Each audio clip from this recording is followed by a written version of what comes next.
and welcome to episode 63 of the award-winning combat sports podcast, The Boxing Show, with me, your host, Rob Tebbutt. As always, I'd like to remind everybody to please like, comment, and subscribe. Turn your notifications on for more boxing content. Now that's out of the way, I'm joined by the usual twosome this week of Mr. Andy Clarke and the two-time former world champion, Mr. Barry Jones. Yeah. Shout out to Zone and the Graphics people. Two-time. As we review... That's a fact now. Well, it's on The Boxing Show. This is a reputable outlet, so that's where it will be from now on. That's just a fact. The fact that I'm 50-50 in world title fights makes it impossible. But, but all good. We'll take it nonetheless. Obviously, a lot to get on with. But first and foremost, as always, I'd like to kick things off. How are we doing, guys? How are we doing? Good weekend? Yeah, it was really good. I got a new outlook after Saturday, and I'm going to try and be nice to the people. Even not you. I was going to say, I was waiting for it. No, I'm going to try and be nicer because, what's brought this on? No, I just think it gets me down because you're a twat, right? No offense. I'm trying to be nice to you. You're a prick, and so. But then I end up being a bigger prick than you. So intrigued by this. Yeah, if your fucking idiocy affects me, so I'm trying not to affect me now. So it's going to be like you be you. And I'll try and be a happier person than me. Well, you're off to a great start. Yeah. 2 seconds. I'm going to try and be happy. You're a prick. Andy, how about you? How was your weekend? It was really, really good. It was good. I had a really good week, generally. I had quite a funny day on Saturday because about 15 minutes before I was due to leave the house, our little daughter somehow managed to open the door to the washing machine whilst it was basically on, and it just flooded the kitchen. And at that point, I was kind of dressed and ready to go to boxing, and I just had to turn around to my wife and just say, I'm off. That went down really well. Just left it with this saturated 11-month-old looking completely bewildered and its water just swirling around. It was bad. But legitimately, I did have to leave. I've got to go to John Lewis after this and buy a new washing machine. In those moments... When that happens, I hope you got my little voice going, don't have kids. I mean, all the time, it was just like, I was looking at her like this tiny little thing that just pouring just water all over and just kind of staring at me like, I didn't think that was going to happen. But it was quite comic, and I should have reacted faster and kind of closed the door, but I didn't. I was kind of frozen to the spot. Anyway, we had people reaching out to. I was wondering, like somebody replied on a thread of me because I've been really looking forward to coming to the show. Obviously, great weekend of boxing. Someone's like, "Ask Andy how his washing machine is." And it's like, it's fucked. Is the answer. Right, we do obviously have a lot to get on with. But yeah, looked like a fun weekend in London. I wasn't at the show on Saturday night, but it looked like some atmosphere. Like Andy said, all week was brilliant. And to be fair, like whether you love it or hate it, those Riyadh weeks always just build every day, get better and better. And there was no exception on this week in London. We've seen all of London. The way in Trafalgar Square was mega. They cornered it off, like the whole thing, mind. It was just something else. So that was brilliant. And Saturday, being at Wembley Stadium, it was the first fight I've done at Wembley Stadium, actually. So I was really looking forward to it. And it was just fucking special, wasn't it? I mean, we had a really good. It really, yeah, it was. I mean, sometimes me and Andy worked together on Wednesday, didn't we, mate? Yeah. Did commentary together on Wednesday. Well, how was that? Because I wasn't. He was better for it. Like the workout shows where there's. It was decent. It was decent. 3 fights, was it? Yeah, Cameron Vaughan, Joe Hughes was a good fight. I bumped into Joe Hughes a couple of days later and had a quick chat. Well, yeah, shout out Joe Hughes. Does a column on Boxing News. Tough as old boots, man. Yeah. Brilliant. Different Joe Hughes. Different Joe Hughes. Both 140. 140, 135. That fight was Vong, so it was lightweight, was it, or? Lightweight 140. Anyway, shout out Joe Hughes anyway. Shout out all the Joe Hughes. But he did well. I thought he made that a good fight. Adam Hamed, I thought, boxed pretty well. Chris Congo. It was a decent idea. The open workouts, I say, was the only thing. I'm not saying it didn't work, but Wembley Arena was basically open to fans. And I don't know if that might have worked better if they just said, rather than ticketing it, not tickets you had to pay for, no one had to pay anything, but rather than do that, if they just said, listen, first come, first serve, I think they might have filled it up for that. But it's a tiny little thing. But the rest of the week was tremendous. They just picked the right locations. Leicester Square, Trafalgar Square. Guildhall, you cannot go wrong. On the screen, and I know that we were doing a little bit. We were on the screen. They couldn't hear us. Yeah, that was mind blowing. Just I was like, oh, look at this, like. Yeah.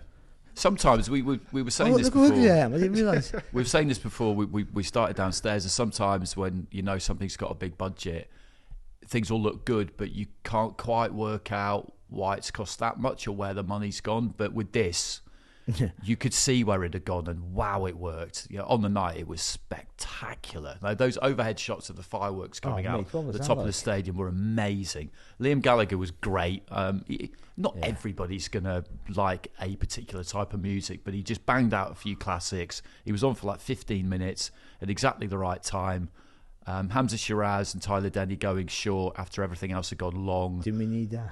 Worked. Yeah, didn't Timing it? Timing-wise. It was a worry that the lights were The going to go on stadium while the just Joshua fight looked, was on. it looked absolutely amazing. The ring walks were sensational. It was just, of all the things that I've been to, and I've been really lucky with stadium shows, it was the best.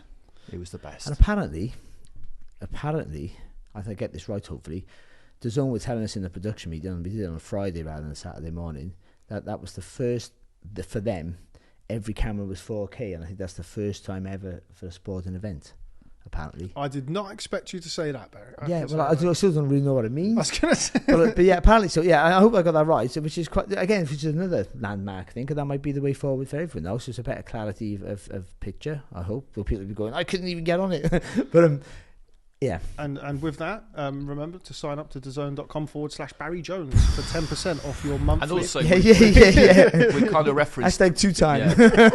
with reference to that, when you're, because DAZN were the host broadcasters, You have all the same cameras, isn't it? yeah, and so when you're not the host broadcasters, it's different because your director isn't controlling when you go to the MC and all that kind of stuff, but you're getting that information relayed, and it can be quite difficult. But it wasn't on Saturday. Oh, You know, there was some proper. You know, the teamwork was great. It was easy. They could easily go, yeah, we just Well, maybe give them a bit. it's not unknown. Yeah, It's not yeah, unknown yeah. for people to do That's that. But the good, whole yeah. thing was, you know, this sense of collaboration that we kind of talked about across promoters and all the rest of it. You know, it applies with us too, with the broadcasters, and yeah, the whole thing just, I just thoroughly enjoyed it right from the beginning, right to the end. And I think that I'm a bit older now, and you know, you're a bit more experienced, so you're just as excited, but you're not quite as anxious as you might have been when you were younger, which just meant that I really did just kind of live the whole thing and just really enjoyed it. Well, you've done some big. Sorry, Anne. You've done some big fights before, and you think, "Oh, this can't be any bigger than that one." So you're never expecting it to be bigger than what you've done. Yeah. Your favourite fight or whatever. Yeah, it is. yeah. We all got our little favourite occasions, haven't we? And that was, but that was, it was huge, wasn't it? The whole, like you said about the fireworks, and you know, just the ring walks were fantastic. You know, even though some of the fights went longer than we thought, and there was a worry because there's a curfew in Wembley Stadium, whether they like it or not, the lights go on, and there was a worry there, and obviously and some of the fights we thought were going to go early didn't. The Chamberlain one, for instance, didn't only go early, went the other way. But I mean, yeah, so there was a bit of a panic, everyone, and then all of a sudden we had 50 minutes to fill rather than like no time to fill. But it was great, wasn't it? Because you could properly just take your time and build up to the main event, and then Liam Gallagher, and it just that period before the ring walks for the main event, you need that kind of lull, because it brings everybody, in terms of there not being any action in the ring, because it's anything but a lull. Things just ramp up and up and up, and you can feel the adrenaline. People coming from the concourses take their seats, and the place is just fit to burst by the time you get to the ring walks. Yeah, watching from home, obviously you get a sense of the pacing from a broadcast perspective, and I think sometimes where in the past some of the criticism has been on the Saudi shows is that you get those lulls sometimes elsewhere on the card as well, whereas at the weekend there wasn't that. So having that lull before the main event, despite, you know, everybody, even though it's 9 o'clock, you wait for half an hour, it feels like it's 1 a.m. again. Yeah. But like having that before the main event only does make a massive difference. Yeah. You're not having that like at 6, 7, 8 exactly. o'clock. If you're a fan in the stadium, and it was at least, I'd say it was probably 2/3 full from maybe the second or third fight in. If you want to sit there, if you really want to watch all the fights, then that period before the main event meant that you could go and get a drink. You could go to the toilet, you could do whatever. If you're at home, same thing. You can go and have something to eat. You could come back, because everybody said all night long ring walks will be around 9:45, and that's exactly when they happened. So it just meant that you could plan stuff and be confident that that was when it was going to be. And I think sometimes people underestimate how important that is for people, and how much better that is for people if you're watching at home, that you know when this is going to happen. And it's generally always the case with pay-per-view because people have paid that money and you owe them that. But I just think in general, if people know roughly to within like 15 minutes when the main event is going to happen, it makes it more likely to watch it. Yeah, absolutely. Speaking of watching it, Rob, what did you watch on Sky? No, hang on a minute.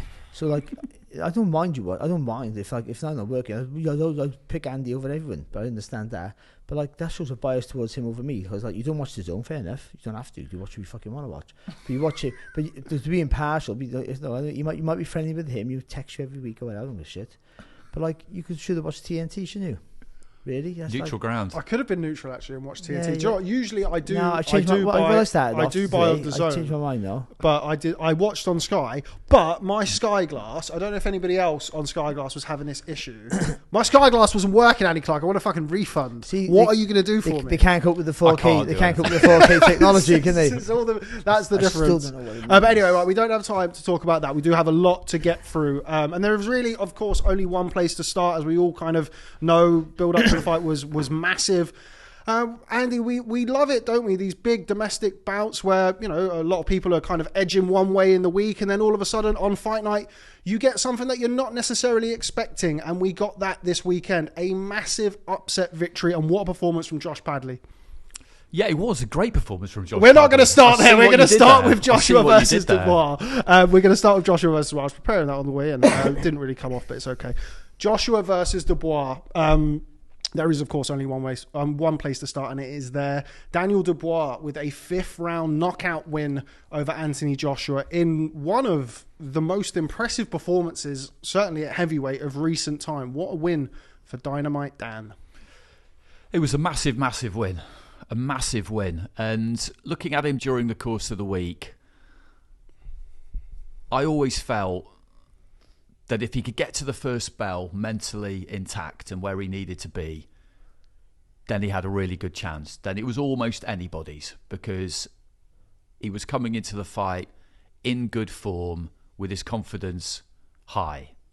And you could see on the ring walk that he was exactly where he needed to be. When he came down off the ramp and kind of started shouting to himself, I thought, this is great. This is what we want. Because it was always a possibility that he could lose the fight during the week because it's a massive, massive stage and you get more and more aware of how big it is as the days tick by. And I think he's a kind of character, Daniel, not that I know him particularly well, whereby either he is okay or he isn't. I don't think there would be degrees of it, if you like. I think either he would be okay with the situation or it might get to him and all become a bit much, in which case things could fall apart. That was just a kind of feeling I had having watched him down the years. Like I say, I don't really know him, so that might be completely misguided. But having said that, he did cope with it. And if he could cope with that, then there's no reason for us to think that at any other point in his career there will be any other scenario that could really affect him.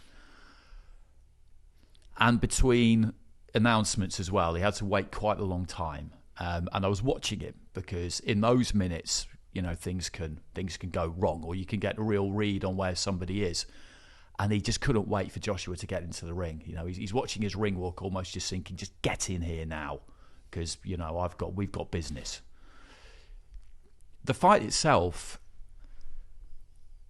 it was basically over at the end of the first round. You have to keep an open mind on it because it's heavyweight and they are possible still of doing damage even when they're in that twilight zone, which Joshua was in after that first round. I can't believe really that he did any of the things that Ben Davison would have wanted him to do in that first round. He was tentative, Dubois wasn't, and he got the wind in his sails from an early stage and started to land from an early stage. Now, if the round had ended 20 seconds before it did and they'd been able to get him back into the corner, they could have turned things around. It wouldn't have been easy because the momentum's already against you, but they could have given him a slap, literally maybe, and said, listen, what have we been talking about for weeks? What are you doing, basically? But when he got dropped, there wasn't really going to be any recovering from that. The only way that you can win a fight from that point onwards is if you do manage to land one, which he nearly did right at the end, and level the playing field and reduce your opponent to the same state that you're in, and then you have one of those fights where literally anything can happen from that point on because they're both in trouble. But he was struggling after that first round because he didn't recover from that. You know, you get hit a heavyweight and you stay hit. And you could see that was the case just from the way he was kind of behaving sometimes. You could see that he wasn't really in the room, but somehow as fighters are able to do, he was continuing. He was getting put down again a few times, but he was continuing. And then the finish when it came, I think I described it as a thunderous punch from the gods because of the effect it had. But when you watched it back, it was a really well-timed punch from Dubois, but maybe not the biggest one he'd landed. But in the circumstances with Joshua coming forward, it was enough. And he closed the show. It was absolutely, it was sensational. You know, it was such a brilliant performance from Dubois. But Joshua will look back on it and feel like he self-sabotaged in a way because of the way he started the fight. But that in itself is fascinating because we were talking most of the week, a lot of us were, about would Dubois be able to handle the occasion? And then it was Joshua who started in a way that you might if you were the one who wasn't used to that kind of stage. But it was absolutely thrilling while it lasted. And on an occasion like that, on a stage like that, you pray for a main event like that. And that's what we got. Barry, Andy just touched upon it there. The start of the fight, a lot of the talk going into it was, you know, Filip Hrgović did this early on in the fight. Daniel Dubois, if he's going to be successful, needs to do this early in the fight. Yeah. Talk to me about that first 3 minutes. First of all, let's go about the ring walk you spoke about. I know when he was so focused, his eyes didn't falter once. Sometimes you see people trying to be focused, but you can see their eyes going left and right a little bit, and so they're not fully. They're trying to act like they're full of confidence, but you can see the little tell with him. He was 100%, almost like he was hypnotised. Oh, no. we had black magic shouts in the week, so anyway, let's move past that. And even when they were in the announcements, he was looking around Buffer, trying to get Joshua's attention. I think he was so up for it, and I've been saying all week, I'm sure everyone probably has that. It's important. The jabs are important for both, and most in heavyweight boxing they really are. But whoever lands that first big jab first puts him in the driving seat, and he went out there and went bam as quick as he could.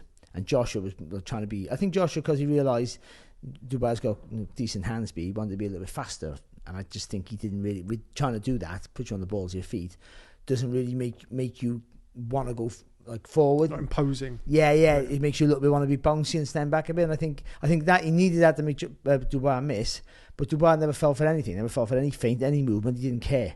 Just stayed nice and calm, nice and relaxed. Every time Joshua threw a punch, he threw him back as quick as he could. And yeah, he took control very early. I said in commentary, you wouldn't know if you didn't. I can watch mine. Yeah, he outboxed him, outthought him, outfought him, and bullied him. It's exactly what he did. It was like, so in a main event, as you said, you want something special, and you want like a war, like Klitschko and like Joshua was, like a real brilliant fight, or you want not a masterclass, you want a real dominant performance by the underdog. That's what settled like that, and that's what that was. That was just absolutely fantastic from start to finish. And that first right hand he caught him, I think, if I remember rightly, Joshua threw a haymaker himself and missed. Yeah, they both went to trade right hooks, sort of, and then Joshua sort of span around. He dipped right over, didn't he? He lost a bit of balance. When he came back round then, he threw not quite the haymaker, it was just a long right hand, but it was a looping shot, and that's a fight finisher.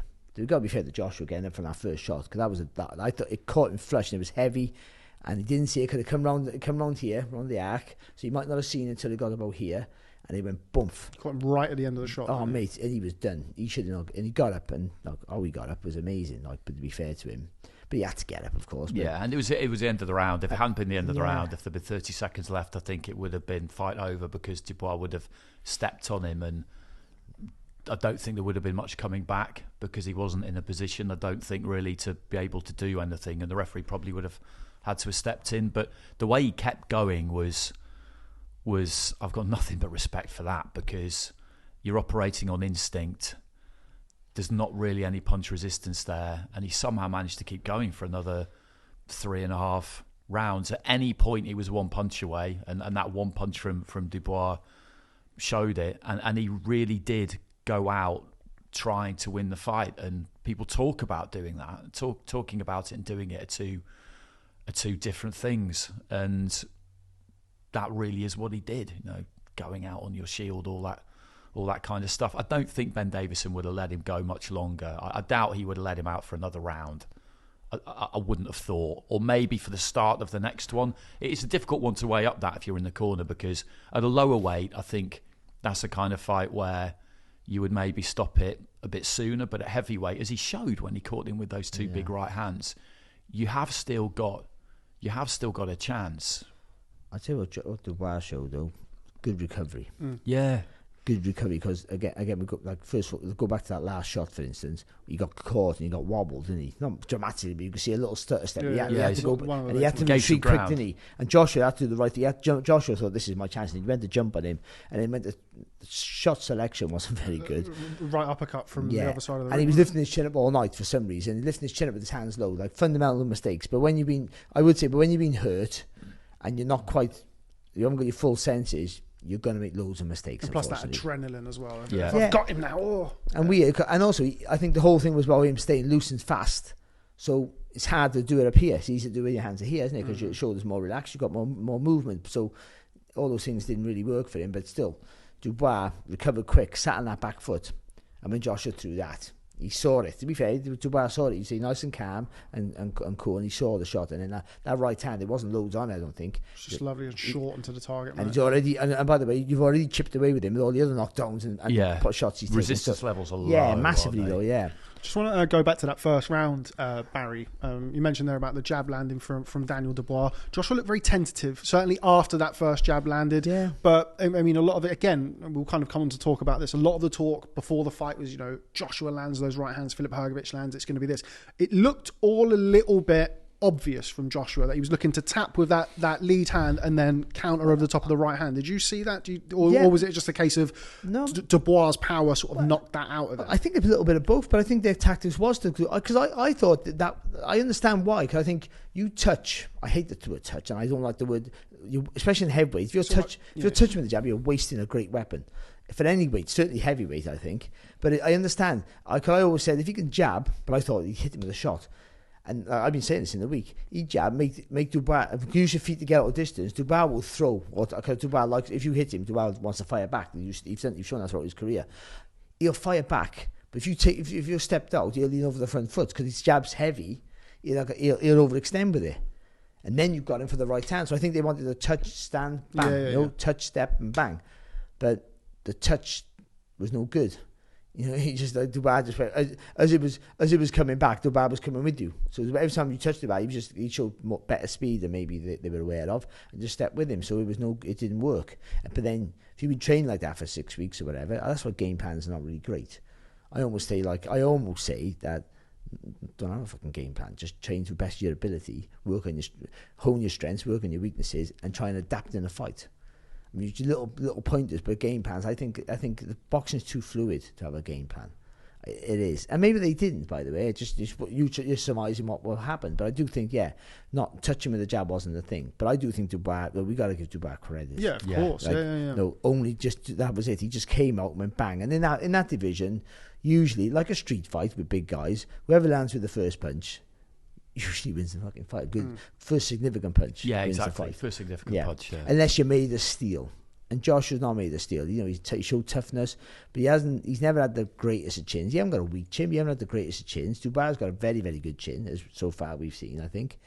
And mentally, he's sort of found himself. That's very important. I think the whole panic about the fitness, I think that's all it was. I'd be interested in what he says about it. If someone ever puts that to him, if he goes, I was just worried about my fitness when I panicked and took the knee a couple of times. Well, we've spoken about it, and we'll try and stand. We've spoken about it in the past about kind of not having that. I mean, it's a long time ago now, but when you think about those early, like Joe Joyce and latterly Alexander Usyk, not having those tests where you've got a full-grown man who believes he can beat you coming back at you, only kind of encountering that for the first time when you're 13-0, whatever, as a pro in boxing, Olympic silver medalist.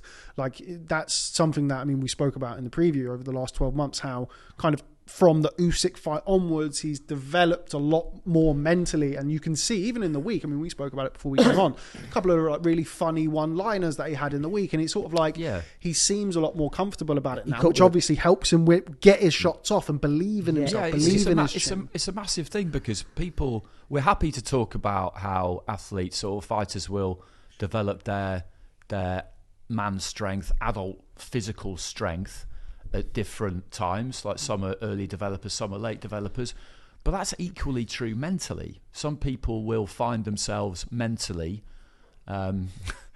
earlier than others. Some people mature quicker than others. Human beings evolve as they get older at different kinds of rates, and Dubois, I think, is a good example of that, because that Joyce fight, that was a very tough spot he found himself in there, because he would have felt the eye and he would have known that something was badly wrong, and he panicked, what do I do? And he didn't know. And then all of a sudden it's 10 and you've lost and you're a quitter, and you may as well retire, and you're a waste of space, and you were never what people said you were, and all of that. You know, it's a lot.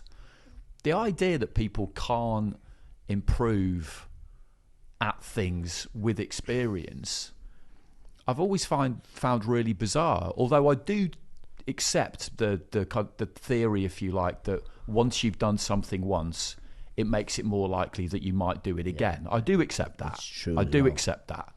But equally, I've always thought that bravery, if you want to call it that, whatever you want to call it, is something that can be improved with experience if there is enough of it in there in the first place. If it isn't there, then you've got a problem. You can't put in what isn't there, but if it is there, it might take locating it and getting it up to the surface might be more difficult in some people than others. But Dubois he's been a work in progress, but he's 27, isn't he? So that was always going to be the case. And also, he hasn't been in a fight yet to show if it's still there. I don't think, even though the Herger shot he was getting caught, I think he wasn't getting hurt, and he wasn't tired. So I think that's important. So he hasn't been in that fight there, but he is knackered yet. Yeah. I mean, he's gone through the fitness battle. He knows he can pace a fight better now, but I still think he hasn't had the combination of the two where he's knackered and hurt. Because, by the way, we all panic. By the way, it's how you cope with it. It's like, you cope with pressure. I thought the pressure was going to get to him, because it's easy to say I boxed in a stadium with Usyk in front of loads of Ukrainians, but that was a different atmosphere. Or I boxed in Saudi on these massive bills, different atmosphere. Or but that's you're well aware when he was well aware that when he walked through that tunnel, they weren't there for him. They were there for Anthony Joshua. That's the truth. It's a Joshua crowd. It is and that's I think he's played his part all week, to be fair, and he's looked all week. He was supremely confident and relaxed, and probably the best we've seen him. Everything in every facet, but no one saw that coming. I mean, if you say Dubois knocks out Joshua in 5 rounds, you go, well, I think it might be the other way, but I wouldn't be shocked, because heavyweight boxing, he can punch. And he's the guy in form because he's boxed 2 genuine boxers on his lead up. 2 fighters better than the ones that certainly that Anthony Joshua had boxed. But Joshua looked massively improved and mentally also in a very good place. Another guy who's shown frailties, different areas, but in his mental setup. But looked like he was back to his best. We were all saying arguably better to sell the fight. But we all were, weren't we? And maybe we were true, because with that maturity, and he knows. And I was saying he knows who he is now, maybe in and outside of the ring. But the way he did it, Dubois, was a special performance from a young man. Listen, those things might come back to haunt him, because and it's true. All these fighters know that once it's in you to do that, it's always there. It might not act on it again, but you know the route out. You know the exit route now, because you've done it twice. So you might take it a 3rd time, or you might not. They said, but history would tell you that quite often that would be the case. But it's a decision he has made a couple of times. He needs to just decide not to do it again. It's like people cheat on their wives, or wives who cheat on their husbands. Once they've done it once, especially once they've done it twice, the chances are, if the opportunity comes again, I'm going to do it again. No, not me, love. You. No. I'll take you back though. But it's like, I think that's always the worry, but it doesn't guarantee it. It's like just putting your foot on the outside of a southpaw, the left foot on the outside. It's a massive plus, and you should do it if you can, but it doesn't guarantee that it's going to be more successful if you focus on the inside, but it just, it's a better option. So it might still be there, because we haven't seen him in a tough fight, that thing. But on Saturday night, he came out and he just went, "This is my fight," straight away. He did what Joshua did. He old-manned him pretty much. He went, bam, I'm the guy full of experience. Joshua should have been out really more assertive. But then again, he might have got caught and knocked out straight away anyway. Dubois was brilliant. He really was. And he was just a better man on the night. And that's all that matters. And in that division, once you get caught with a heavy shot, you're playing catch-up. Dramatically playing catch-up. And Joshua was well aware then, if he overcommits, he's getting hurt. And with that thought in your head, you end up making mistakes. And becoming more tentative. And when obviously you're in there with a big puncher like Daniel Dubois. And he made so many mistakes because of that. And all Dubois had to do was sit there, walk him down, wait for him to make mistakes so we could counter off it. And that's what he did on the rest of the night. Yeah, he was patient, wasn't he? He was patient because he knew that this is a matter of time. And with regard to what like Anthony did and didn't do, in a way, really, it's only the first round up to the knockout that bears analysis, because after that he was where he was in terms of his brain. Basically, he was concussed. We spoke about this afterwards. I thought the second round was a 10-8 round as well. Yeah, the reality is that he was. There's this test that that's one on the floor. Yeah.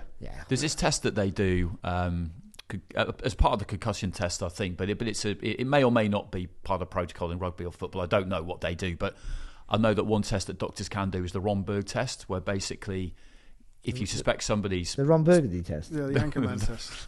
There we go. They get a teleprompter out and then see if you use the question mark. Works 70% of the time. So what they do is they get the person stands still, up tall, nice and straight. Close your eyes and then count from 1 to 10, and they have a good look at you, and you should be able to stay still whilst you do that. That's to assess to assess like cerebellar function, basically brain function. If it's not where it needs to be, then you will sway, and they will use that as a guide as to whether you should be allowed to continue. I think in football or rugby may well don't take the test. May well use it. There's no way that Joshua would have passed that test at the end of the first round. No, I don't think. Not a chance. But that's boxing. I'm not saying that. Probably not today. I'm not either. saying we need to, start doing that at ringside, because that's not what the sport is. But it's the reality is that's what you have to be able to do, and he did it. And he made loads of mistakes after that. But Jesus Christ, how he was still on his feet, I've honestly no idea. Absolutely. Before we move ahead into the second round of the fight, or kind of later on into the fight, one point on Daniel Dubois I just want to talk about. You mentioned, and we've spoke about it a lot in the past, Barry, about Anthony Joshua, that bounce in his step, and kind of certainly going back a little bit longer, that was more pronounced. But I felt like Daniel Dubois' feet were as good as I've seen him this weekend. Yeah. His judgment of distance was very good. He kept himself safe with that, and also used his feet to launch his attacks. See, I think he used his feet to keep him relaxed. Because when you're a bit flat-footed, you can get a little bit tense, because I've never been flat-footed, but I think you can, because you're trying to walk in, but then you're trying to be too heavy. Yeah. You know what I mean? With that, you try and look into get heavy shots, but you tense up, it works against you. So every now and again, he bounced on his feet. That just makes you a little bit lighter, because he knows he's heavy-handed, so he doesn't have to try. We talk about body mechanics, you just got to turn into the shots and let the body do the work. Now that's all you have to do. You don't have to go push. You don't have to push it. Your arm's an extension of all your body does the work, and your arm's just the extension of it. Really, is the golf club to your body. That's the truth. Love golf, don't you? No, it's a good analogy, I think, for people who play golf. Because I say rugby ball, but it leaves you, doesn't it? Yeah. But that's what you have to do. It's just extend it, and after but all the body goes. Poof. That's what I say when you look at it. Don't worry about the front of the guy's body. Look at the back. If you got a big bum, squeeze it. If you've got people on big legs and big traps on the back, then worry, because that's potentially a huge puncher. They have all the muscles to make up a good puncher if they can get speed on the shot, and if you get the turn right. But he did everything. And Joshua was throwing outside the body frame as well. I was praising him all week about how neat he was with the 1-2 down the middle. I was saying where Hrgovic sort of loops that right hand over, it's a heavy shot, but it lacks a bit of weight, speed. And when Joshua was right down the middle, perfect technique inside the body frame, bam, and he didn't do that once. because he couldn't, because he was already, as you said, he wouldn't have passed the Ron Burgundy test. Yeah, you know what I mean? but even in that first round, it was as we kind of mentioned, like the fight. I agree with you, Andy, was pretty much over at the end of the first round, albeit almost a miraculous recovery in the fifth round.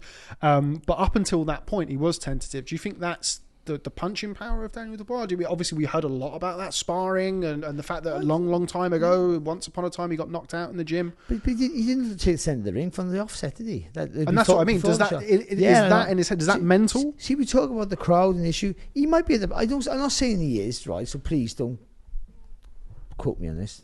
Although I'm saying it so you can. I've got a fucking option, really. You've got an option.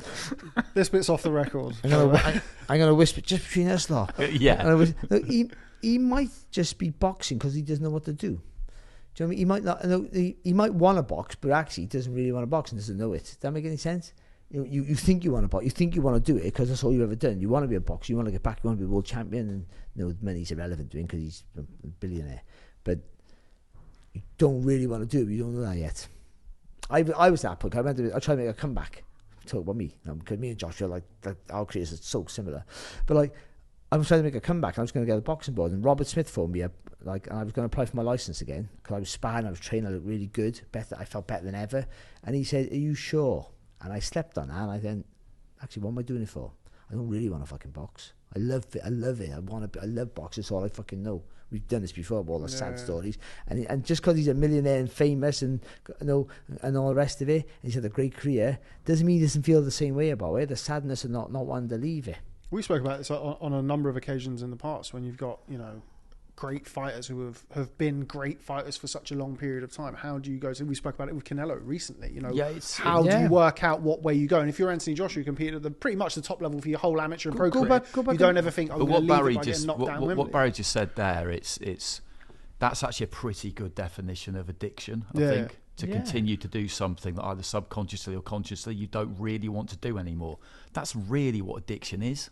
In my experience, and we've spoken about it, haven't we? In order to reach that top level, you have to be obsessed. You have to be addicted. Go back to watch Cotto versus Canelo. Did we do that? Yeah, we've spoken about it in the past. He says to his wife, isn't it? Cotto Canelo, yeah. When he goes, and she's going, "Please no more," or something like that. And it's horrible. I felt crying on the night. And he's gone like, "This is all I know. What else am I supposed to do?" Yeah, all the money and his career, Hall of Fame career. He's just like, "What else am I going to do?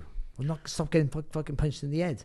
That's what I mean. And look at Josh. If he retired today, he goes on and he'd be on every TV station he wanted to be. He's surpassed the sport. He's a superstar. Everyone knows who he is. There's not many boxers nowadays. Everybody knows who they are. Yeah. He's and he have all those brandings he got, all those sponsors. They'll stay with him forever. They don't just because he retires. Most boxers retire. I had my last fight within a week. They were phoning up to take the car back. It took a month to get it back off me, to be fair. Right? They had to come and follow me around. You sold it for parts. They had to corner me off to get it. But that's the reality of it. That won't happen for him. But still, it's all he knows. I'm not saying that's why he can't do the things that you could before, but it might be a part of it. Because before Daniel threw a punch, he didn't come out assertive and positive and full of confidence. He didn't. But that's a massive... I've been saying all week as well about Daniel Dubois. He's the deepest boxer I've ever seen, from chest to back. He's so thick, I think I was messing up. I was going, look how deep he is. He's like that. Look at him. He's like a corridor. And they would all go, and the Americans would go, "What are you talking about? What's a corridor?" Yeah. He is, though. That's you're absolutely right. If you look at him side on, he is just... The dimensions on him are they're unusual, aren't they? It looks like you got like little puppets on his back, people with him. If he squares up and he leans over, he bends over and goes like that. You go, whoa. Tell your mates to go away. But there's traps. It's massive. So maybe he felt intimidated by the presence of him. And also, you can feel people's demeanours and everything about you. You can just go, "Oh, hang on." And he might have thought, "Hang on, I'll let." But I do think they thought he would walk onto shots. Because I have thought he would, and if I use my feet and then just feint and come and throw the jab and move back, which he should have, but even if he put more on it, then I think he thought Daniel was going to fall for that, and he never. And in the end, then Daniel was fainting. And with that, with what we were saying, touching with the jab or leading with the jab and stepping back and throwing the right hand. There is an element of danger to that, and you have to put yourself in the line of fire against, as we all know, the heaviest jab in the sport, really, in Daniel Dubois, which it looked as though he wasn't really prepared to do. Kind of instinctively afterwards, he's hurt and he's fighting back and he's trying whatever he can. As you mentioned, Andy, it's all sort of by and by that point. He's heavily concussed, adrenaline, all of that stuff. But up until that first, it was sort of like 2 fights, wasn't it? It was the first round and then everything after that. Yeah. He didn't really look prepared to take that on. And I think he was confused with it because he was getting caught with punches when he thought he was out of range, and then Dubois were whacking with the jab all of a sudden. It's that right hand was the dropped him was like that, wasn't it? Because he pulled back and he probably felt he was out of range, and then all of a sudden he wasn't. But the hands were down, the chin was up. They're fundamental. He did that before he got hurt, but then when you do get hurt, you just lose your shape. And once you lose your shape, especially and when someone keeps their shape and they're coming at you, it's very difficult to do anything but lose a fight. Like by rights, he should have been knocked out cold. That first punch was a fight finish. The first punch and the last punch. The first right hand that put him down, the last right hand that put him down were fantastic shots. But the first and third rounds, he's saved by the bell. The third round where he's down on the ropes and he gets nailed with them 2 left hooks when he's on the bottom rope. Oh. Well, one of them, it's a flurry first. Yeah. And he sort of blocks half of them, but they're heavy. But they're shot. so weighty. He caught the top of the head, he put him down. And but as he sits on the top rope, then he takes it. Yeah, he didn't see those 2 big shots down there. I think for me, they were arguably the worst because he didn't see those shots. Was there an argument for stopping the fight before the 5th round, before the way that it went? Yeah, there was a few times you could have stopped that fight, I think, but that point would have been maybe listen, like, because they would have gone at the corner, he wouldn't have been full of it, he wouldn't have been understanding what was going on, I don't think. But it's easy to say that when you're in the corner, you're involved in the fight yourself, and because you could hurt and the magnitude of it, you just think we got to get him out for the next round. We got to try and win the fight. You almost need someone who's detached in the corner and say, listen, you sure that's not enough? I mean, you don't want that in the corner. You say fuck off, but you sort of need that a little, because your ambition to win the fight for him can be overshadowed by common. You can overshadow your common sense, and you could have stopped the fight, but they would have been justified, wouldn't they? Because in that 5th round, he caught him with a shot and backed him up. That's all. That's the riposte, isn't it? And we spoke about this before we came on air. And one of the things, if not the only things, that Eddie Hearn, obviously Anthony Joshua's promoter, could kind of cling to, as it were, in the post fight, was one, unbelievable toughness and bravery and will to win from Joshua. And anybody who kind of over the years, we all know the silk pajamas and whatever else, he clearly wanted to be in that ring and stay in that, because he wouldn't have taken that hammer without that. And then the right hand, but obviously the caveat to the right hand is 30 seconds later he's asleep. He was badly knocked out. I had no problem with it going on as long as it went on. I didn't feel like the corner should have stopped it. I didn't feel like Marcus McDonnell should have stopped it. I was really relieved that the right hand from Dubois that knocked him out, because he did get counted out, wasn't bigger, because his resistance levels where they were at that point, it was a very good, well-timed punch, and any punch that he throws is hard, and Joshua's opening out and coming forward. It was brilliant. But I was just relieved that it wasn't an absolute monster shot, because if it had been, he would have been knocked out cold. He would have been face down on the canvas, and the stretcher would have been in, and they'd have been taking out the bottom rope, and we'd all have been terrified of what was going on in front of our eyes. So I was relieved that didn't happen. But, this is boxing, and the natural conclusion to a fight sometimes is a knockout, whether people like that or whether they don't like it. And that's how it finished. It was always going to finish that way. It was always going to finish that way. And I've not spoken to him about it, but I am confident that in that Joshua corner, let's say it hadn't finished the way it finished. Let's say, but he hadn't landed those 2 big right hands, and it just kind of gone on as it had been, where he's seemingly one punch away from getting knocked out. I think they would have let him out for the next one, but might have said to him between rounds, "You've got to really show us something here. You've got to show me something in the first 30 seconds of this next round to make me feel like you could turn this around, or I'm throwing in the towel." I believe that that's probably what was going through Ben Davison's head. He's not just going to keep sending him out there, because you get to a point where you think, okay, he's been like this since the start of the second round. We've given him 3 rounds. That's 9 minutes. 12 minutes if you get to the end of the fifth. To make us believe that it's possible for him to turn this around and win. And mathematics alone. We haven't seen it. That's enough. Is it more difficult to pull an Anthony Joshua out than somebody else? I certainly know this isn't today. Ben Davis. It definitely is, but I still think he would have done. Yeah, and that's certainly not aimed at the corner team or anything like that. By the way, I went back. I did after the zone. I was working for PVC, and then we were mid fight at one point. It was unbelievable. I got up from commentary and Manny, the 5 Live lad, is putting a microphone in his hand on the headset. And I point him, it's like, Jones, you're working for 2 people at the same time. It was incredible. He's like, I've never managed that. And he got about 50,000 people working for him. I was going like, I'm not blaming. Like I suppose they all play a real valuable role. I'm not slagging them out, and that's not being. Just get to the BBC bit. Come on. No, this is it. This was it. And I was just, they walked past me. And I was going. Are they all getting paid? All these. I mean, they could see me as well. By the way, they could see me. I didn't give a shit. I was going. Are they all getting paid? These.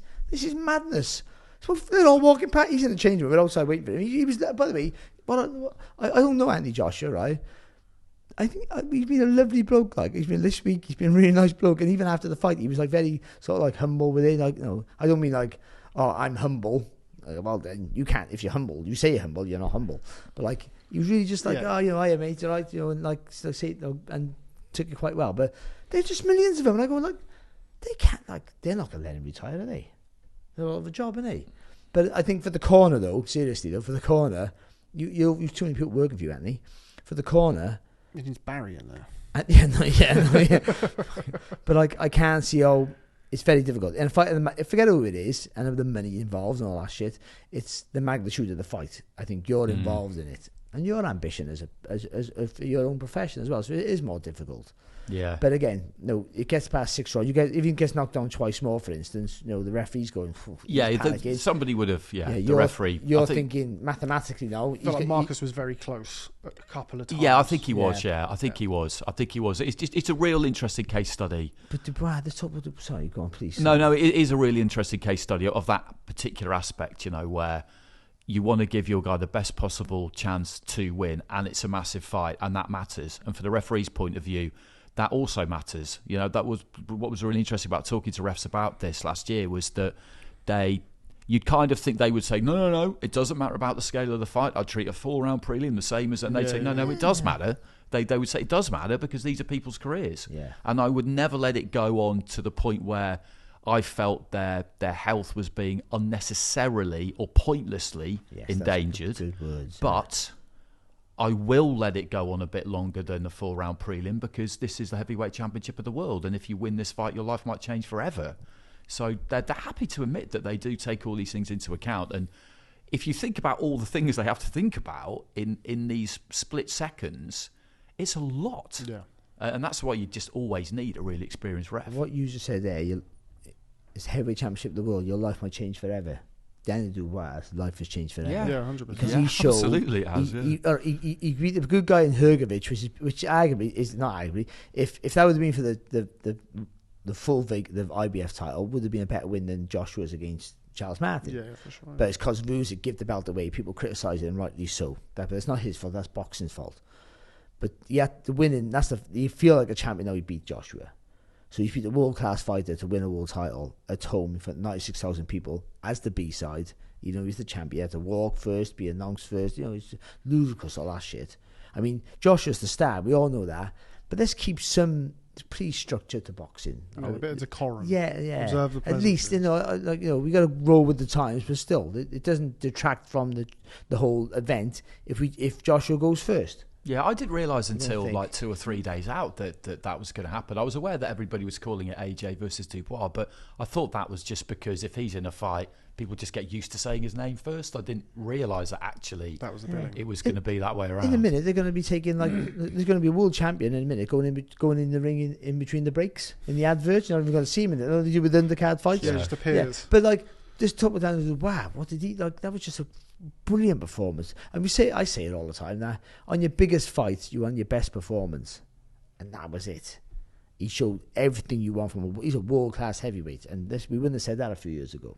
I think it's obviously something that we touched upon in the preview, where since the Alexander Usyk fight, and even including that Alexander Usyk fight, something that you've spoken about repeatedly in the past, you mentioned there about kind of learning that bravery, or maybe not even bravery, that self-belief that you can do it, you can push through, and when you get there, it's not as bad as you think it is. He had that wobbly in between rounds against Usyk and ultimately kind of succumbed in the next round, but next was Jarrell Miller, and it's more... he's obviously in the period of the last 12 months or so, he's made a lot of improvements. I'm not sure boxing wise how much he's improved from a boxing sense, but that mentality, that belief in his own ability, it's almost like the same ingredients just put into a different mix, as it were. Yeah, it's the same stuff, but it's almost as simple as, like we were talking earlier on about making the decision to quit.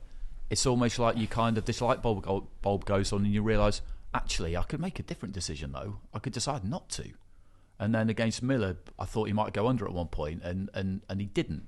And it's almost like, it is almost as simple as that. It's these couple of times I made one decision, but actually I could just decide not to.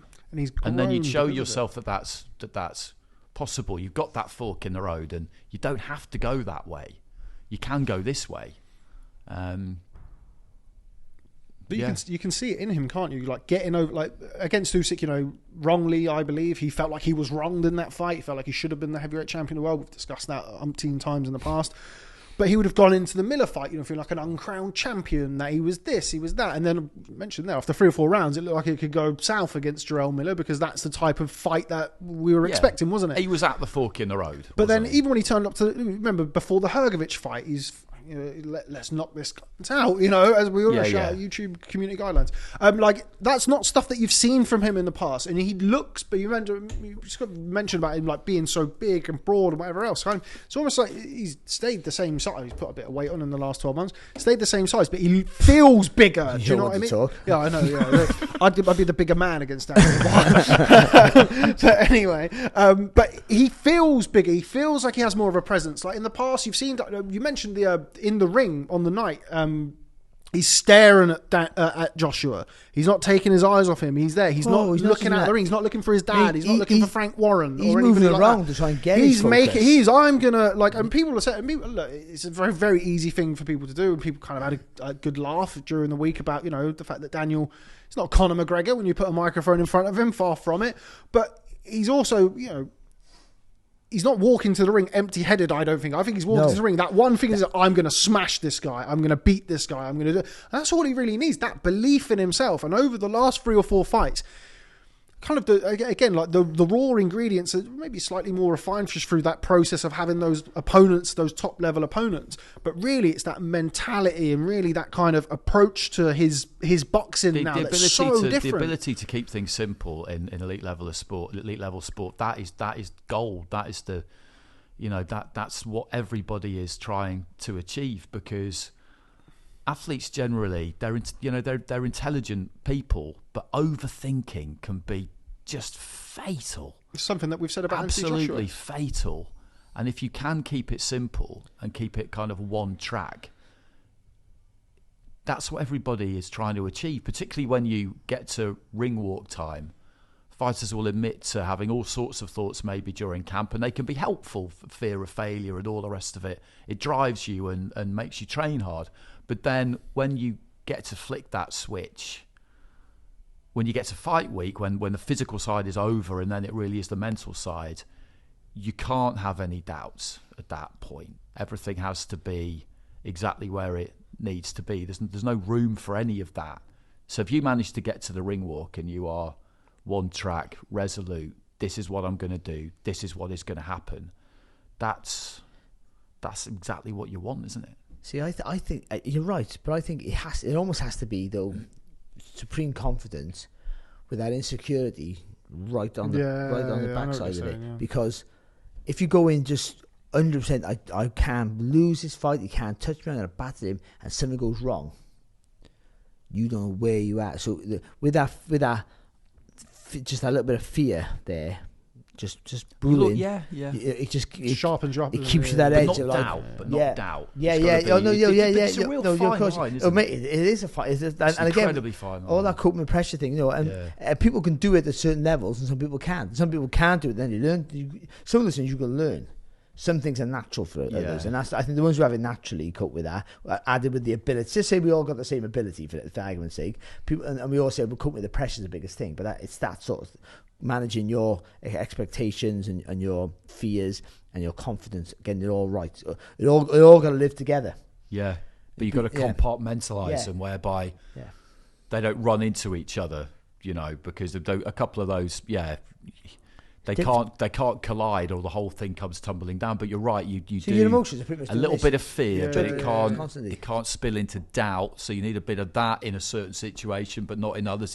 It's an incredibly kind of complex house of cards that you have to build, and that's why everybody's not at the top. And that's before, it's really difficult. And that's before a 19-stone bloke punches you in the face as well. That's what I say. That's why one big punch can change that, can put that fear, panic in you. We talk about that will change that emotion. Or you all of a sudden you have a bit of success. And we say about I criticise fight about coasting nowadays. So that's my new thing. You coast a fight, it looks great, and all of us in a fight there you can. If you haven't got the power, the ability to dominate, that's fair enough. But some fighters coast. And then the other fight, that's a decent round, and then all of a sudden they start to take over. You give them confidence. I mean, obviously a microcosm, and it didn't quite transpire that way, but Josh Kelly against Ishmael Davis, like last round in that fight, he's coasting, he gets caught with a shot, and all of a sudden he looks for the first time in the fight. Yeah, for the first time in the fight, he probably switched off a bit, didn't he? Yeah. That 12th and that's final okay. round. We will come on and talk about that. So it's quite difficult, but I do think ultimately Dubois Dubois physically always have had a good structure. He does the basics really well, and in that division, doing the basics well takes you so far. Yeah. And it's just a case of he lacks some athleticism. Though he's fast on his feet, but he doesn't have great lateral movement, things like that. So he can be quite rigid at times. But it was all mental with him, and I think he's always seemed to have overstepped that. But we haven't seen him in a real war of attrition of high quality, so that might surface or it might not. But on Saturday, that wasn't a factor because he took what he did, like all big guys should do. He took the initiative straight away, and he dominated from that, and he bullied the guy who was the favourite to win, more experience, technically better, and a massive favourite to win, and he bullied him, and that makes that an outstanding performance. I mean, it's gonna take a hard man to get into a kind of an attritional fight with Daniel Dubois on the basis of the last couple of fights that we've seen. Before we move on to it, we still got a few things that we have to box off for Joshua Dubois. 6 fights to talk about still. A lot of talk about a rematch afterwards. Now, I don't know exactly what the situation is. Now, Eddie Hearn said they have a rematch clause. I read some quotes attributed to Frank Warren. Basically said that it wasn't necessarily, but I think if it does make sense, then they'll do it. What Eddie said in the press conference afterwards was that they had another fight left in their contract with Riyadh Season. He didn't say that it was a rematch clause, because we've seen, obviously he spoke about, I think he'll take the rematch and he'll invoke, but anyway, regardless of the fact, the point is, I'm going to come to you first, Andy. Do you think we see the rematch? Should we see the rematch? I mean, there has to be the will to make it happen on both sides, because as I understand it, I don't think there is an out and out rematch clause. I don't know that I'm absolutely certain, but let's just say there isn't. Obviously the first thing is there has to be the will on both sides to make it happen. I think Joshua would definitely take it, because I think that, and we talk about this a lot, it will be easy for him to explain that defeat to himself. He will look at that first round and he will blame himself. He's a self-critical guy. He fronts up. I think he'll look at that first round and he'll blame himself. And then he'll know that after he got dropped at the end of the first round, from that point onwards, the experience he had was the experience he had, and he couldn't really have done any more than he did from that point onwards. But the first round was a complete disaster, and he will feel that is on him, and that a rematch is a winnable fight. Right. Whether people agree with that or not is not really even relevant, because it only really matters what he thinks. And I'm as certain as I can be that is what he will think. Barry? Dubois will want it as well. Why wouldn't he? Yeah, Frank Warren said afterwards, if he wants the rematch, he can have the rematch. Right, yeah. I mean, I just wonder whether, if Fury beats Usyk, or whoever wins that fight, whether Dubois might think to himself, well, I want to fight the winner of that, don't I, surely, for undisputed. Wait, but he may well think, in the meantime, I'll happily beat Joshua again. That'll be his mentality. He'd be thinking it's money for nothing, wouldn't he? He'd be thinking it's free money. That's what he'd be thinking. It might be a harder fight, who knows? But I think they both want it. It's funny with Joshua because you think it's not the smartest move doing that. The guy who just dominated you for 5 rounds and you didn't really have any bit of success at all, really. He's got history with taking those, though, hasn't he? Yeah, no, but different to Ruiz, though. I know it's different, but it's still, people were telling him, don't take the immediate Ruiz rematch. Usyk was people were telling him same thing. He was like in the Ruiz fight, he was on the way to knocking him out. Yeah, and he got caught in a shot and it unraveled. In the Usyk fight, he got outboxed, and he's like, I've got to use my physicality next time. I've got to rough him up. And he couldn't do it, and he wouldn't do it the third time, in my opinion. But that's fine. There's no shame in that. Usyk's a great fighter, but Dubois did all those things to him. He outboxed him, outthought him, beat him up, bullied him, and so he might think, and he might be able to get it. He might be able to get it right. He's a very, very good fighter, but nothing on that performance on that night showed that he was a better fighter than Dubois in any facet. That's what we have to say. Otherwise, I could say I could have beat the guy who beat me the last fight.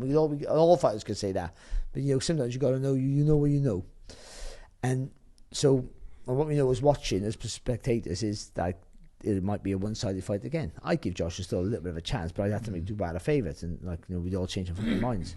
So, I think his training. Yeah, not all of us. Not all of us. If you just said that, well, you just said well, if I get it wrong, then I was just. Hey, no! Don't take it away from me. Don't take it away from me. But either way, and that's. But most people went for Joshua. Yeah, that was a smart move. It's a logical choice, wasn't it? I think his training team will. I think they will fancy the job too, because I think if you're Ben Davison, and he came to the press conference afterwards and he took questions and he answered them really well, I thought. Yeah. But he will look at that, I think. Again, I'm kind of putting myself in his shoes, and he'll think to himself, I didn't really have any influence over that fight because he didn't do in the first round what we'd wanted him to do, and then after he got dropped at the end of the first, there wasn't really an awful lot I could do when it came to tactics. You're trying to get through to somebody in between rounds, but it's very difficult. He's not there. He's not there. Yeah. So he'd look at that fight, Ben Davison, I think, and feel like he just wasn't even really involved. What if he did do what he was meant to do? What if he did say, no, don't say, I remember about that, making him pay? Maybe that was like, don't go right at him, draw him in. Maybe they did, it didn't work. Does he get the blame for that? I don't think he should. Because the fight has to take the responsibility for everything.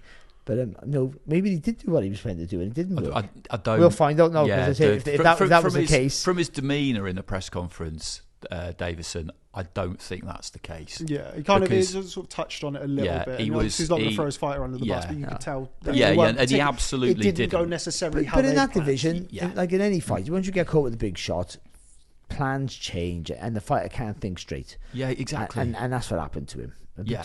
But Dubois' plan worked, and whatever they worked on, Dubois did that to him. Yeah, Dubois did it all. It wasn't like, he made a massive mistake to start with. Dubois went out and hit him with his first shot first, and then bullied him after that. He was brilliant. Yes, I didn't see it. No, I wouldn't be shocked if Dubois would have won with a big shot. I didn't see that performance. No way. Nothing showed he could do that. And now he got the world at his feet, pretty much. And he can pick and choose. It's great fights. I almost said on Saturday, I'd like to see him enjoy being a champion for a while before he mentions Usyk and Fury, or the winner of that, because I don't see him beating Usyk again. No, if they fight again, I don't see him beating him. And I'd fucking watch it again. You would, do you? But I get what you're saying. But yeah, just what about now, him and Joseph Parker's? Remember thinking 12 months ago after Usyk beat Dubois, if you thought, in 12 months' time, Dubois would have knocked out Joshua at Wembley, beat Hrgovic, blah, blah, blah, and then we're actually talking about that as a realistic proposition again. We'd have never thought, would we? This division is the maddest division. Always has been in the history of the sport, but I mean, it's the way that things changing like that. Every season, they change. I mean, I don't mean boxing season. I mean seasons. Like some of this guy, but by autumn or the fall. Shout out America. No. You said that with such disdain. I know. I've been with Todd Grisham. We were talking about it, and it's like, no, what do you mean? I can't remember what he said. Do you mean this? I go, no, I don't mean that. I mean this. You're in England now, Todd. Borrow our language and make your own fucking changes. I say Britain, not England. But there we go. But so it's like and then another fight is taking over. It's like it's so volatile, isn't it? How it changes. So who knows? Who knows? He might fight Joe Parker, and Joe Parker knocks him out. You know, it's just he was around this week, wasn't he, Joe? And yeah, you're right to mention him because those two massive wins, they've got to mean something, haven't they? After December, that could be a unification fight. Yeah, Dubois Zhang, I want to see. Well, yeah, we'll come on to that now. So we'll go to Andy first, as in, let's say for argument's sake. I mean, I didn't quite get your final. Do you think we see the rematch? Do you think we should see the rematch? I don't think we will. Actually, I don't think we will. I don't know why. I just don't. I don't see it. Like it's a different. I agree with you. It's a different sort of loss to Ruiz and Usyk. I think Joshua should. Can I say that? Yeah, I think Joshua should just. If you've got one fight left of the Riyadh season, take the Wilder fight. It was a fight we all wanted to see. It's not. I haven't got the same allure now because you both like on coming off losses, and Wilder looks like he can't fight, and can't pull the trigger anymore. But it's still a marketable fight. We'll make loads of money. You will probably win that fight as well. Unless you box what you did. You'll probably win that fight, and then you can sail away. The only one that didn't happen was Fury. Or maybe Fury gets beat. That could happen. Like, that timeline would allow if Fury that gets beat with Usyk again, and Fury shows a bigger decline, then you go, well, if I beat Wilder and I get Fury, and I go away then, and I've earned another extra 150 million, and I've boxed everyone in my generation, I've been one of the best. Because there's a period there, he was clearly the best heavyweight in the world. There was no argument for a short time. And then there was an argument with him and Wilder, and then it was him again, I thought. Then Fury took over. Then he's had a great career, so I think that would be the finish. I think it's a hard pill to swallow, losing to a guy from Britain. When you're a world-class fighter or a world champion, I know he wasn't at this time, but losing to a domestic rival is, I think, harder to take. On that stage as well. It's, I think it probably will happen, because I think Joshua will want it. I think Dubois will want it. So for it not to happen, somebody will have to talk Joshua out of it, someone close to him, and basically tell him that they think it's a bad idea. Or I guess the alternative is that I know it's possible for other people to put on big heavyweight fights, and it's not just Turki Al-Sheikh, but for him to refuse to do it. But to see him say he boxes Wilder, it might happen. There you go. For argument's sake, if he boxes Wilder first, that's a good point. If he boxes Wilder first and knocks him out, then we got that knockout. He's back again to build the fight with this one again. Yeah. With the landscape. We've said it's heavyweight boxing. You're one shot away at any time. Yeah, and if Dubois has a real war and a hard fight with Joseph Parker, which probably would be, and it's really close, until he gets over the line and beats him. I don't love that fight for Joseph Parker. No, but just say for argument's sake it is. Then then all of a sudden you go, oh, he struggled in his last fight, and he looked back to his very, very best again, and we built the whole narrative, don't we? As we always do. I think, and it's and Josh is the favourite again. He's not, and Dubois is the favourite this time. It's a closer fight all of a sudden because he's shown he panicked in those last few rounds against Parker, and Parker was struggling and made it really close. All that sort of crap. You just don't know, do you? Like it. But a lot of it does come down to Turki Al-Sheikh and Riyadh season, because he's the one who's put all of these fights on. He's the one who's created this whole equation that we've got at the minute of people beating other people and all the rest of it. So just people fighting other people. Really, it will depend. It will really depend on what he wants to do, I think, because if he may well look at it and just think, no, look, Joseph Parker beat Wilder and Zhang. Okay, like it has to be. If somebody's going to get the next shot, it's got to be him. Yeah, he may well decide that, and you couldn't argue if he did, because Parker has won those two fights and he's earned that opportunity. Or he might think that was absolutely mega, that whole week we've just had. Why wouldn't we just go back there and do it again? Although, does he do 96,000 that fight? No, it would have to be Cardiff if it was in the winter, and we don't know how often they plan to come to the UK anyway. Don't say like it'd have to be Cardiff, like it's a shithole. No, it's the only option though, isn't it? Because it's not the hang on. Well, like it's the only. Oh, you don't want to go there, but it's the only fucking place. They did Tottenham in December for Fury. You'd be lucky to go to Cardiff. Let's please not do that again. It's really cold. I wouldn't. It's really horrible in the winter. Cardiff, where it's never cold. Okay, so and if it's not the rematch for Daniel Dubois, who do we want to see Daniel Dubois box next? I think Parker, because he deserves it. Barry? Yeah, I think so. Is that the one? Because that feels like a practical pick. We're in the realms of fantasy. I like Zhang then. Yeah, let's go for a practical and a fantasy. Rock 'em, innit? It's a great fight, isn't it? And Dubois has shown, I think he's clearly shown now he has a good chin, and also his fitness thing that I talk about and being hurt. He might get hurt by Zhang.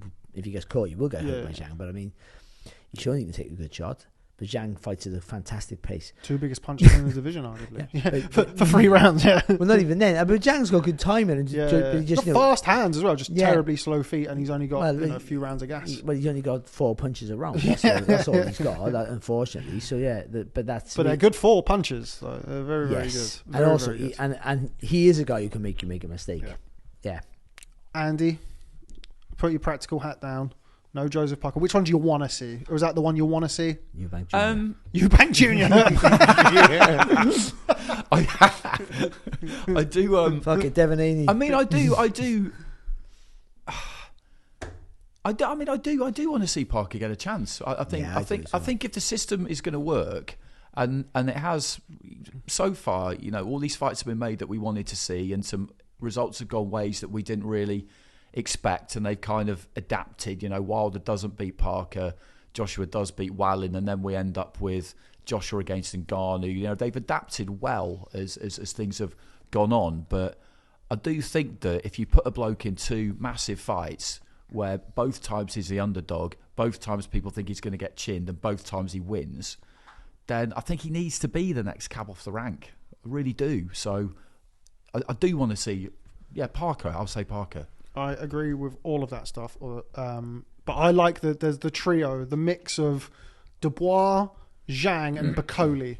Any fight with 2 of those 3, I'm all in for. Listen, one of those fights. In this crazy world now, with boxing, at the minute, it could be the winner of Clarke and Wardley. Yeah.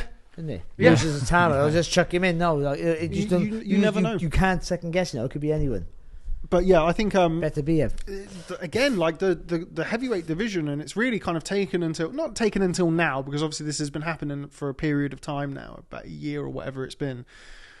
But we're now starting to see, like, a few fights down the line, the landscape starting to appear. Like Ajit Kabayel is now like a consensus at least top 10 heavyweight. Like everybody knows. 18 months ago, people weren't saying that. He was like a European gatekeeper, fringe. He got that sort of. But he beat Chisora once. Because we've been talking for ages, haven't we? Oh my God, what's going to happen to British boxing when AJ finally isn't here, and him and Fury are about the same age? They'll probably leave. The chances are they may well leave roughly the same time, and people do get quite doom and gloom about it, and I completely understand it, because what they've done has been absolutely extraordinary, and that heavyweight division is so important. But there are other people coming through now, so for the longer term picture, Dubois beating Joshua, being 7 years younger, isn't the worst thing, is it? No, it's Bakole's coming through. Moses Atama was around a lot last week, and we all know what people think he'll go on and be. So you need to see the progression of where things will go when these top fighters and massive box office draws are no more. And for a little while, we had a very top-heavy heavyweight division where it was kind of the big 3. It was Joshua, Wilder, and Fury, and that was it. And then there was a discernible gap between the next. Whereas now, you've got Bakole, Zhang, Kabayel, Parker, all of these guys who you would throw any of those in with any of the kind of established top the status quo and kind of the top boys at heavyweight, and be confident it'd be a good fight, be a competitive fight. Right, before we move on and talk about, we're going to talk about the rest of the undercard. We'll have to be a little bit quicker than we were on the main event, although a lot happened. Final word on Hall of Fame promoter Frank Warren. Of course, invested a lot of money in Daniel Dubois many moons ago. He was, signed. I put a tweet out about it at the height of AJ mania, on the back of those sparring stories that we all heard about. 17, 18-year-old Daniel Dubois knocking out AJ in the gym. How true that was, we don't know. Frank invested a lot of money in him. Kind of the careers have run parallel over this period of time. Obviously, until very recently, Frank and Eddie weren't the best of friends. How big was Saturday night for Frank Warren? Rearing Daniel Dubois from a 17, 18-year-old prospect on the way through, sticking with him with a Joe Joyce loss, backing him here, there, and everywhere. And finally, Andy, on his biggest night, it comes full circle and Daniel Dubois knocks out Anthony Joshua at Wembley Stadium. I mean, he's had some good nights and he's had some good times, has Frank, but that has to be right up there on his greatest nights. I'm sure it will be. I don't know if he got asked it on the night, but I'm sure he'll get asked it, and he has to have it right up there, because, as you say, when he signed Dubois, and everybody wanted him, didn't they? But he tracked him for a while, like Italma, and he was only going to go to one place, as I understood it at the time. he was Frank's AJ, wasn't he? He looked at him and just thought, okay, Dave got Joshua and he's won an Olympic gold medal and that's great and he's absolutely flying. But you're my guy. At some point you two are going to fight and you will win. That would have been what was in his head. And now it's happened on a mega night. And it just couldn't have been a bigger night because obviously Queensberry had been at the forefront of working with the Saudis. You know, it's very much, it's his... He's in charge of that from the British side, isn't he, Frank Warren? Everybody knows that. I mean, I'm not kind of, you know, there's no favouritism attached to that statement. And so for Riyadh season to bring, you know, this unbelievable travelling circus to London in front of, as it turned out, 98,100 and something people at Wembley Stadium, to have your guy then step up and get the win is just...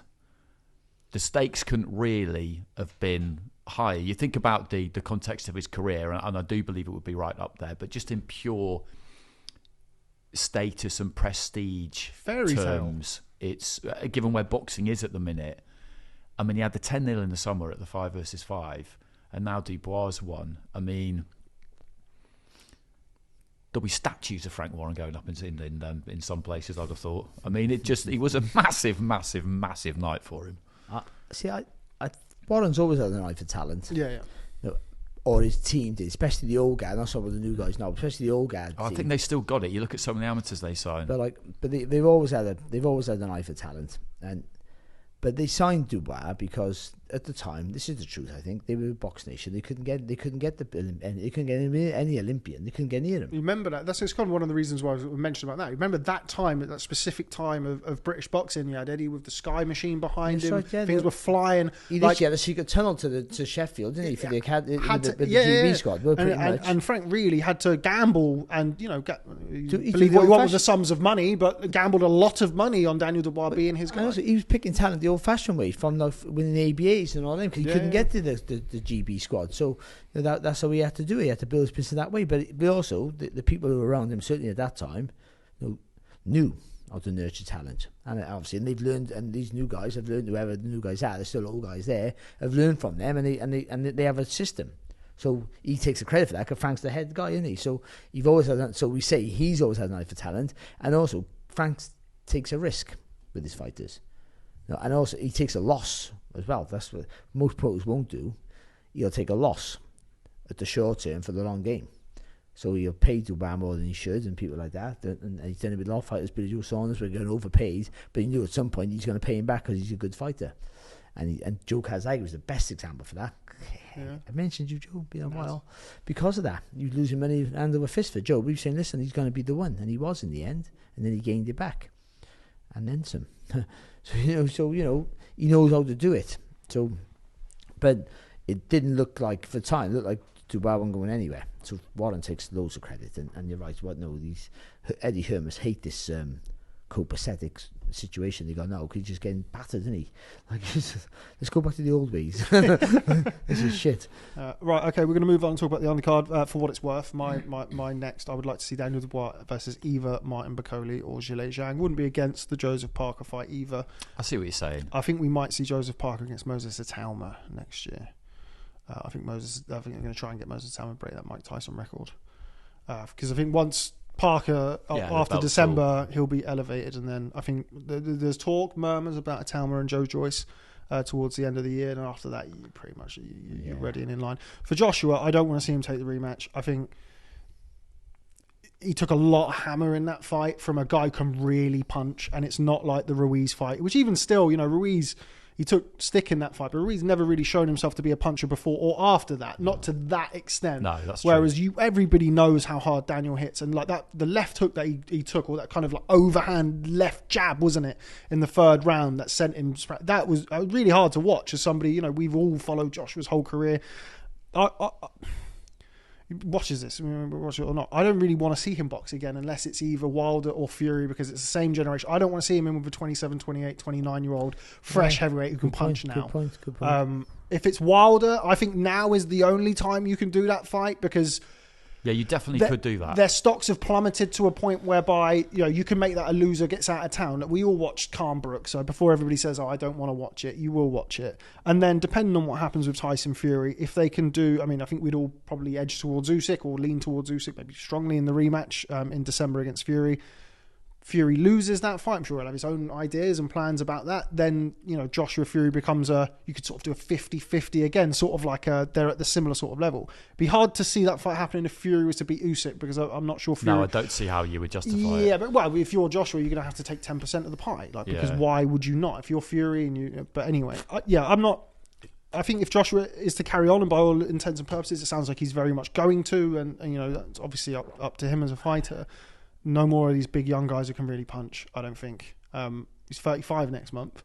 Yeah. And that is meant with the most respect in the world. Like, that is certainly not... I'm sure he could beat a lot of guys, but what are you boxing for? You won all the belts you could win. You've made all the money you could win. You have adulation, all that. And it goes back to what we spoke about earlier, doesn't it? That addiction and kind of being bit by the boxing bug. But we wait and see what happens in the heavyweight division. We've all kind of slagged it off at various times over the last 3 or 4 years. Starting to do pretty well at the minute and keep us on our toes. Right, we're going to whiz through as best as we can over the next half an hour or so. The rest of the card. Barry, going to come to you first for the co-feature.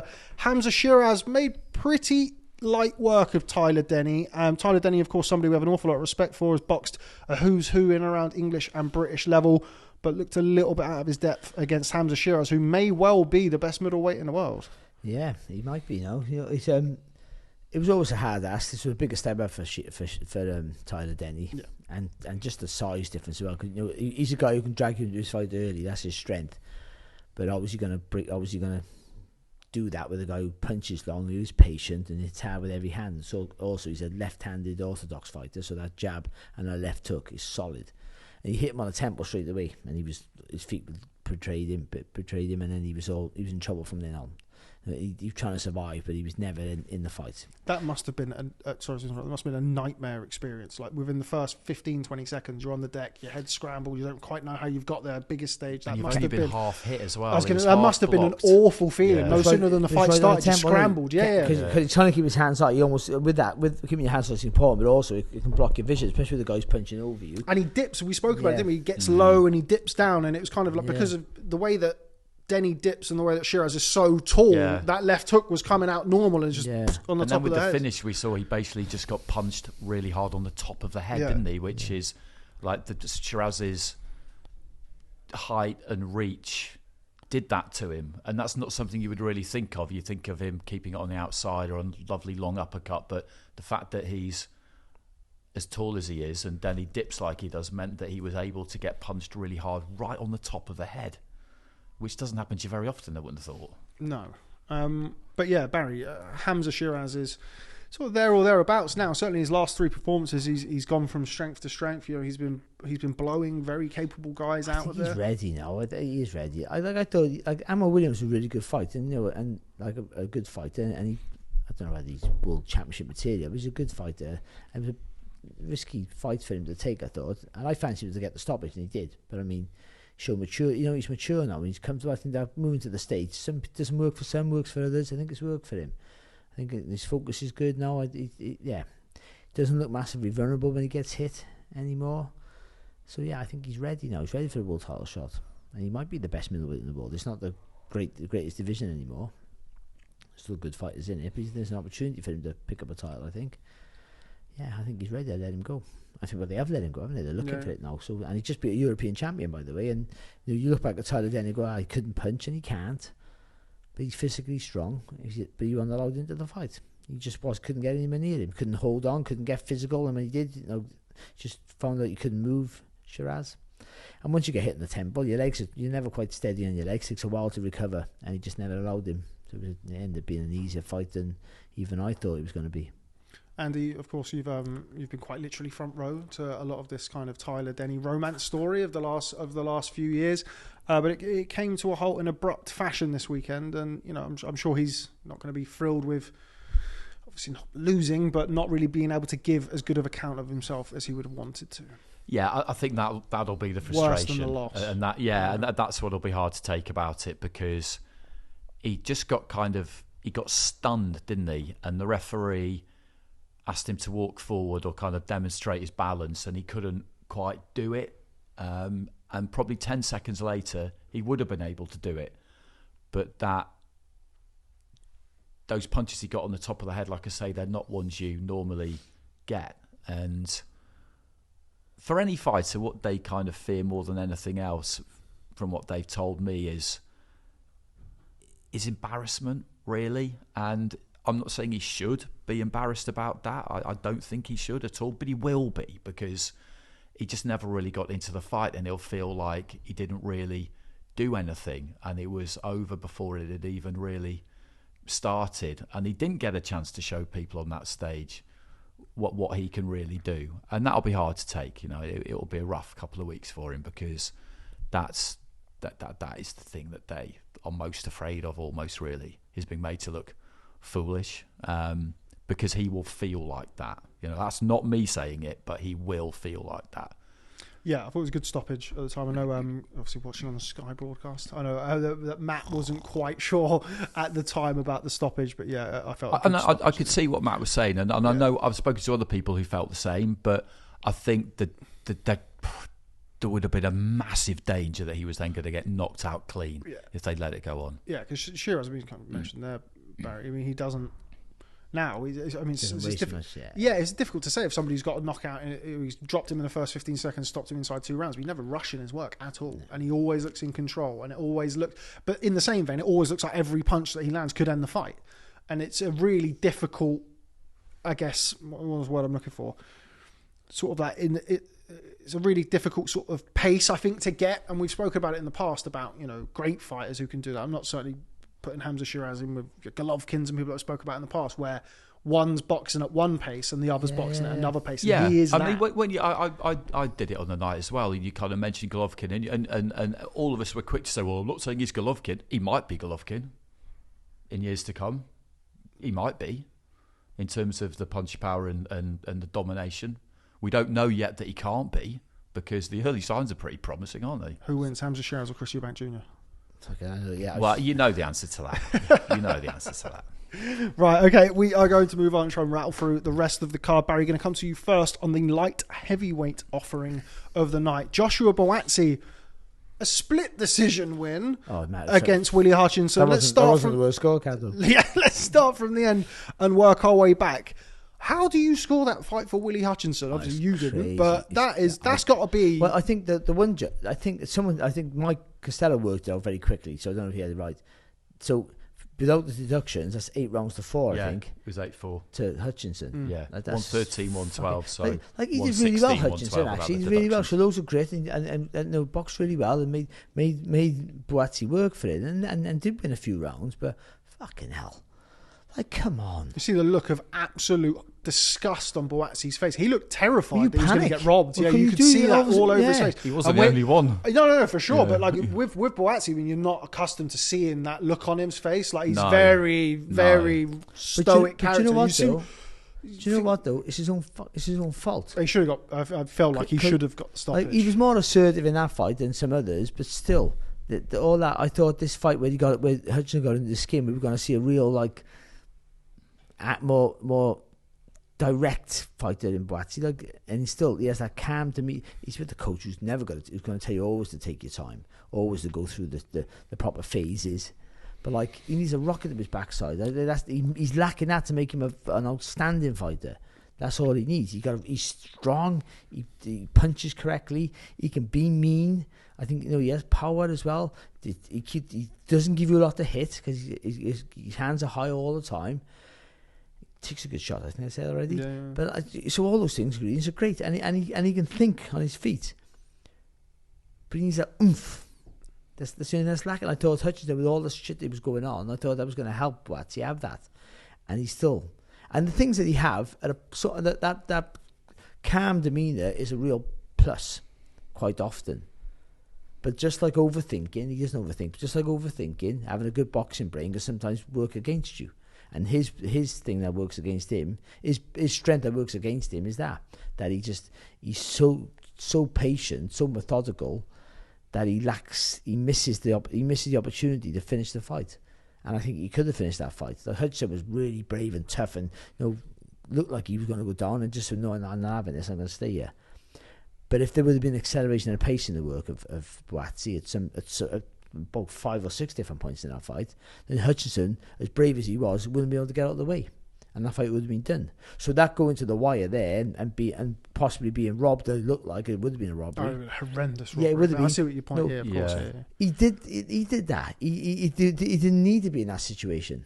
Like people like me have to. We have no fucking choice. You can't punch, but you can. Don't put yourself in a situation. Scored the first knockdown at the end of the 6th round. Yeah, there was, and that was the window, because it did look at that point like Hutchinson might be about to come apart, and then you see him really dig in, and you think, okay, this could be a final hurrah. When you see someone just pour it all out. That was the window. But I thought Hutchinson, I was really impressed with the size of his balls, basically, because time, and he still and I think there was a period in maybe like round 9 or 10 where he did hurt Buatsi a little bit. I thought he hurt Buatsi a few times. A couple of times, yeah. And I think at that point Buatsi thought he did have his window to stop him, definitely. But at that point, and he didn't, and therefore, he did kind of he let him off the hook a bit. But then Hutchinson showed that he was still capable of maybe doing something himself, and I think at that point Buatsi just thought, right, okay, I'm a mile ahead here, I don't need to try and force a stoppage now, and just kind of boxed out the rest of the fight, and then had a heart attack when that scorecard was read out. A mile ahead, was he? I see, it's not so much that when he hurt him he didn't jump all over him. You think he could have. And sometimes that's a sensible approach. No, I'll bring him down. It's when the guy goes back to the corner, because it was at the end of the round, wasn't it? And like in the corner, show right, don't give him any space now. Don't give him that 30, 40 seconds to move around and recover.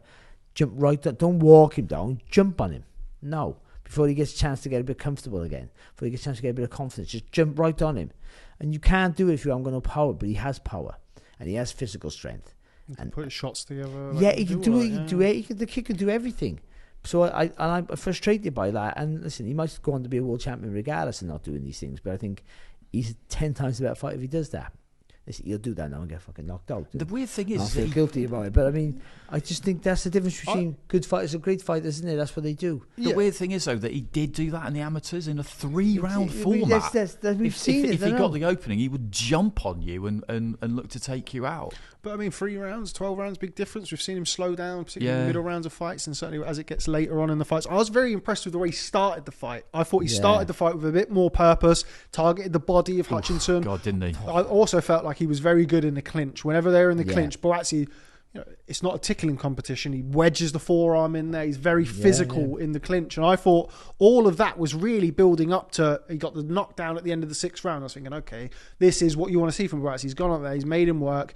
You break him down to the body, he stops him 7, 8, 9. That's really how kind of the best version of, or what we think is the best version of Buatsi deals with that fight, isn't it? He gets a stoppage around 9 or whatever, and Willie Hutchinson goes back and comes back again. Something about Hutchinson though, because you watched it on TV and you watched it up at ringside, really close. Do you think he's a light heavyweight? Because when I looked at them both physically, they both weigh in at 175. Don't know what they're going to be on the night. Buatsi's frame kind of fits him, whereas Hutchinson, I'm not saying looks he was like he's out wearing of a shape. suit that's too big for him. He looks like he's carrying around more weight than he needs to be. Do you know what though? Some people, frame-wise, it just doesn't sit on him. I don't know why. I do want to say it looks like he could still be a super middleweight, but some people, because he needs to move a lot. Yeah, even when he don't mean to be too lean. Yeah, some people just can't do it when they're real tight to the weight. They haven't got that energy. Yeah, do you know what I mean? And some people just need to. Like, I think he's just unfortunately one of those. Like, if he's too big for 172 would be great, wouldn't it? Yeah.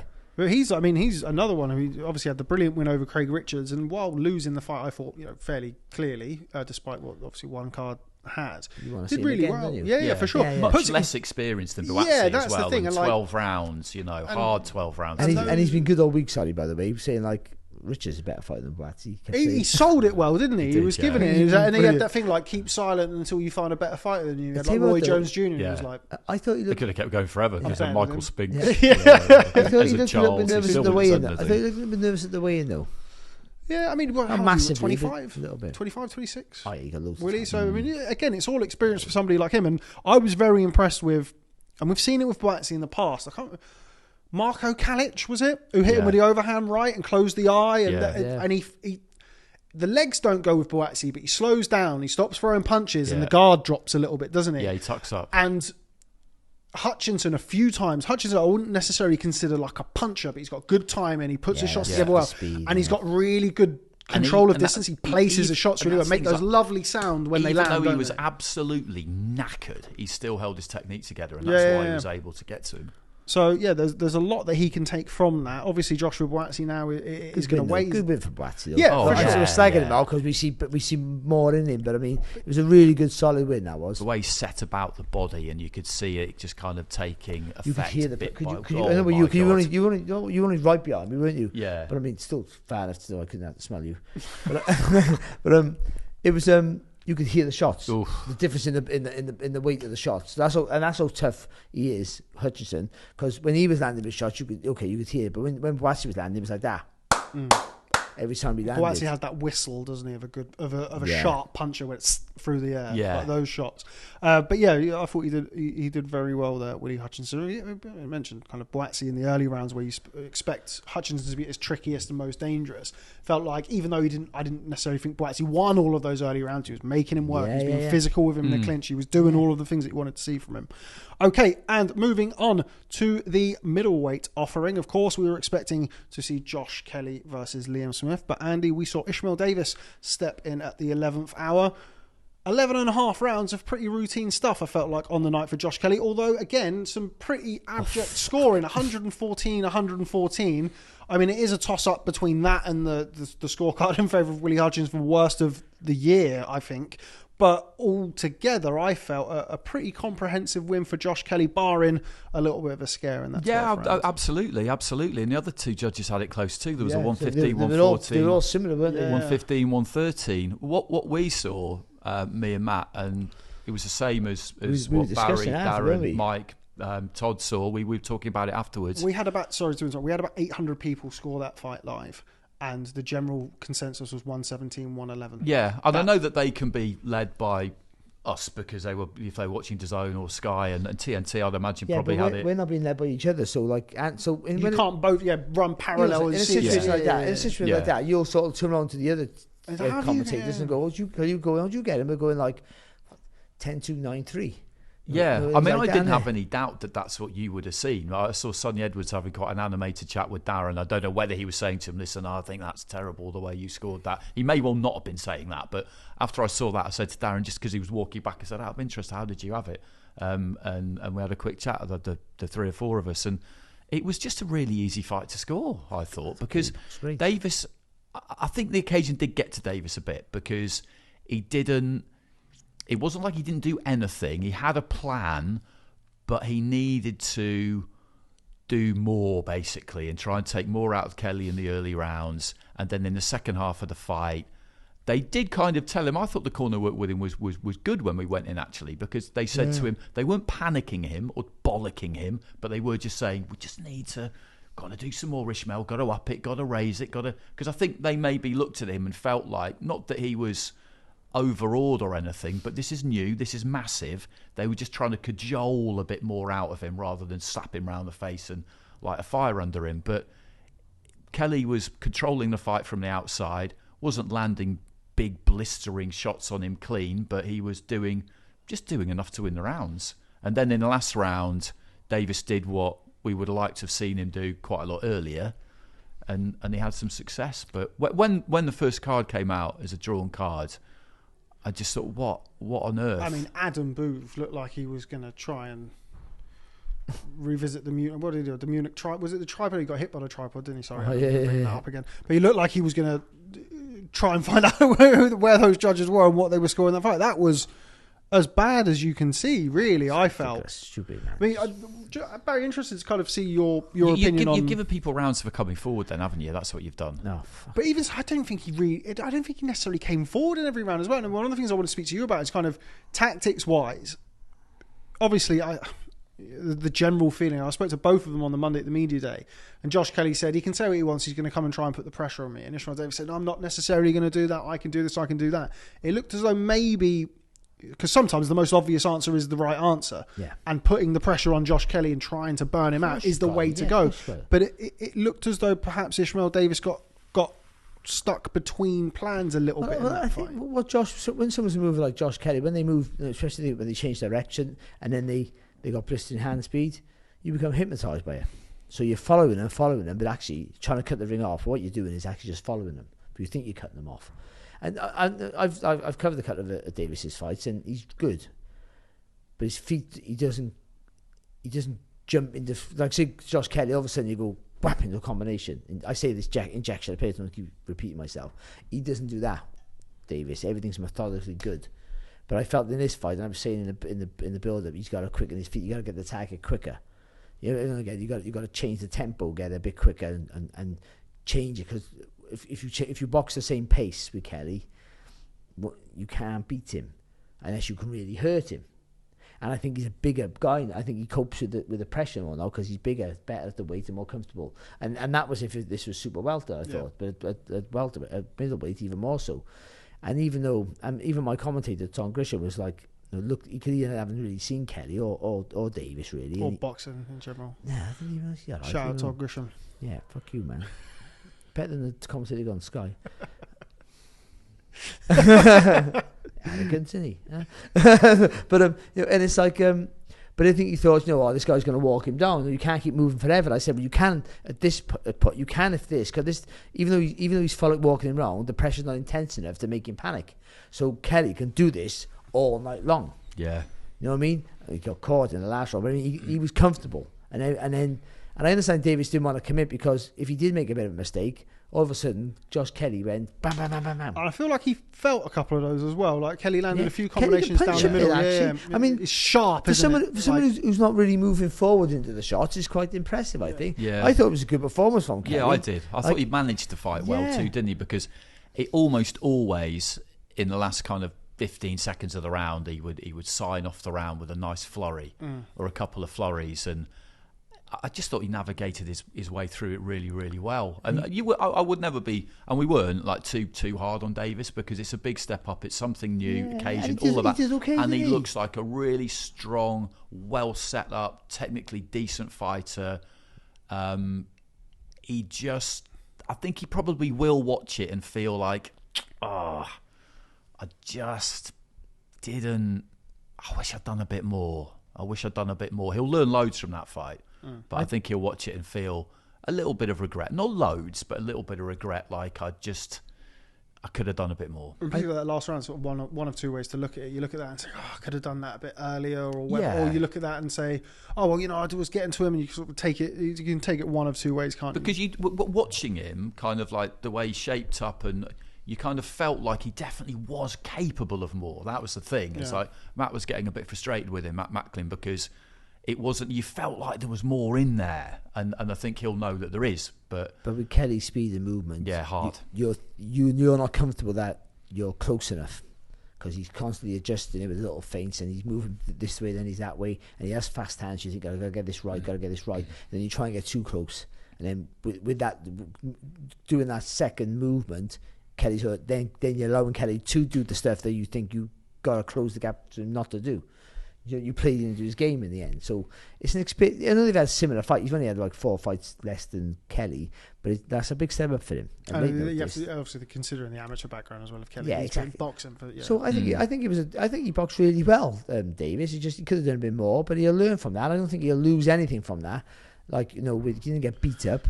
No, definitely not. And he'll come back a better fight for it, realising 100%. what it's like at a bit of a higher level. And for Kelly, he had to win that fight, otherwise his career's done. But he's done it now, and I thought he boxed really well. He had a bit of a wobble in the last round, of course, but apart from that, he won it by a street, and the judges were just mad. And I think something that Davis will learn from it too is, I don't know this for absolutely sure, but it just looked to me like he was nice and confident, properly confident, convincing confidence early in the week. I think as the week went on, maybe that just ebbed away a bit. It's a long week as well, Nick.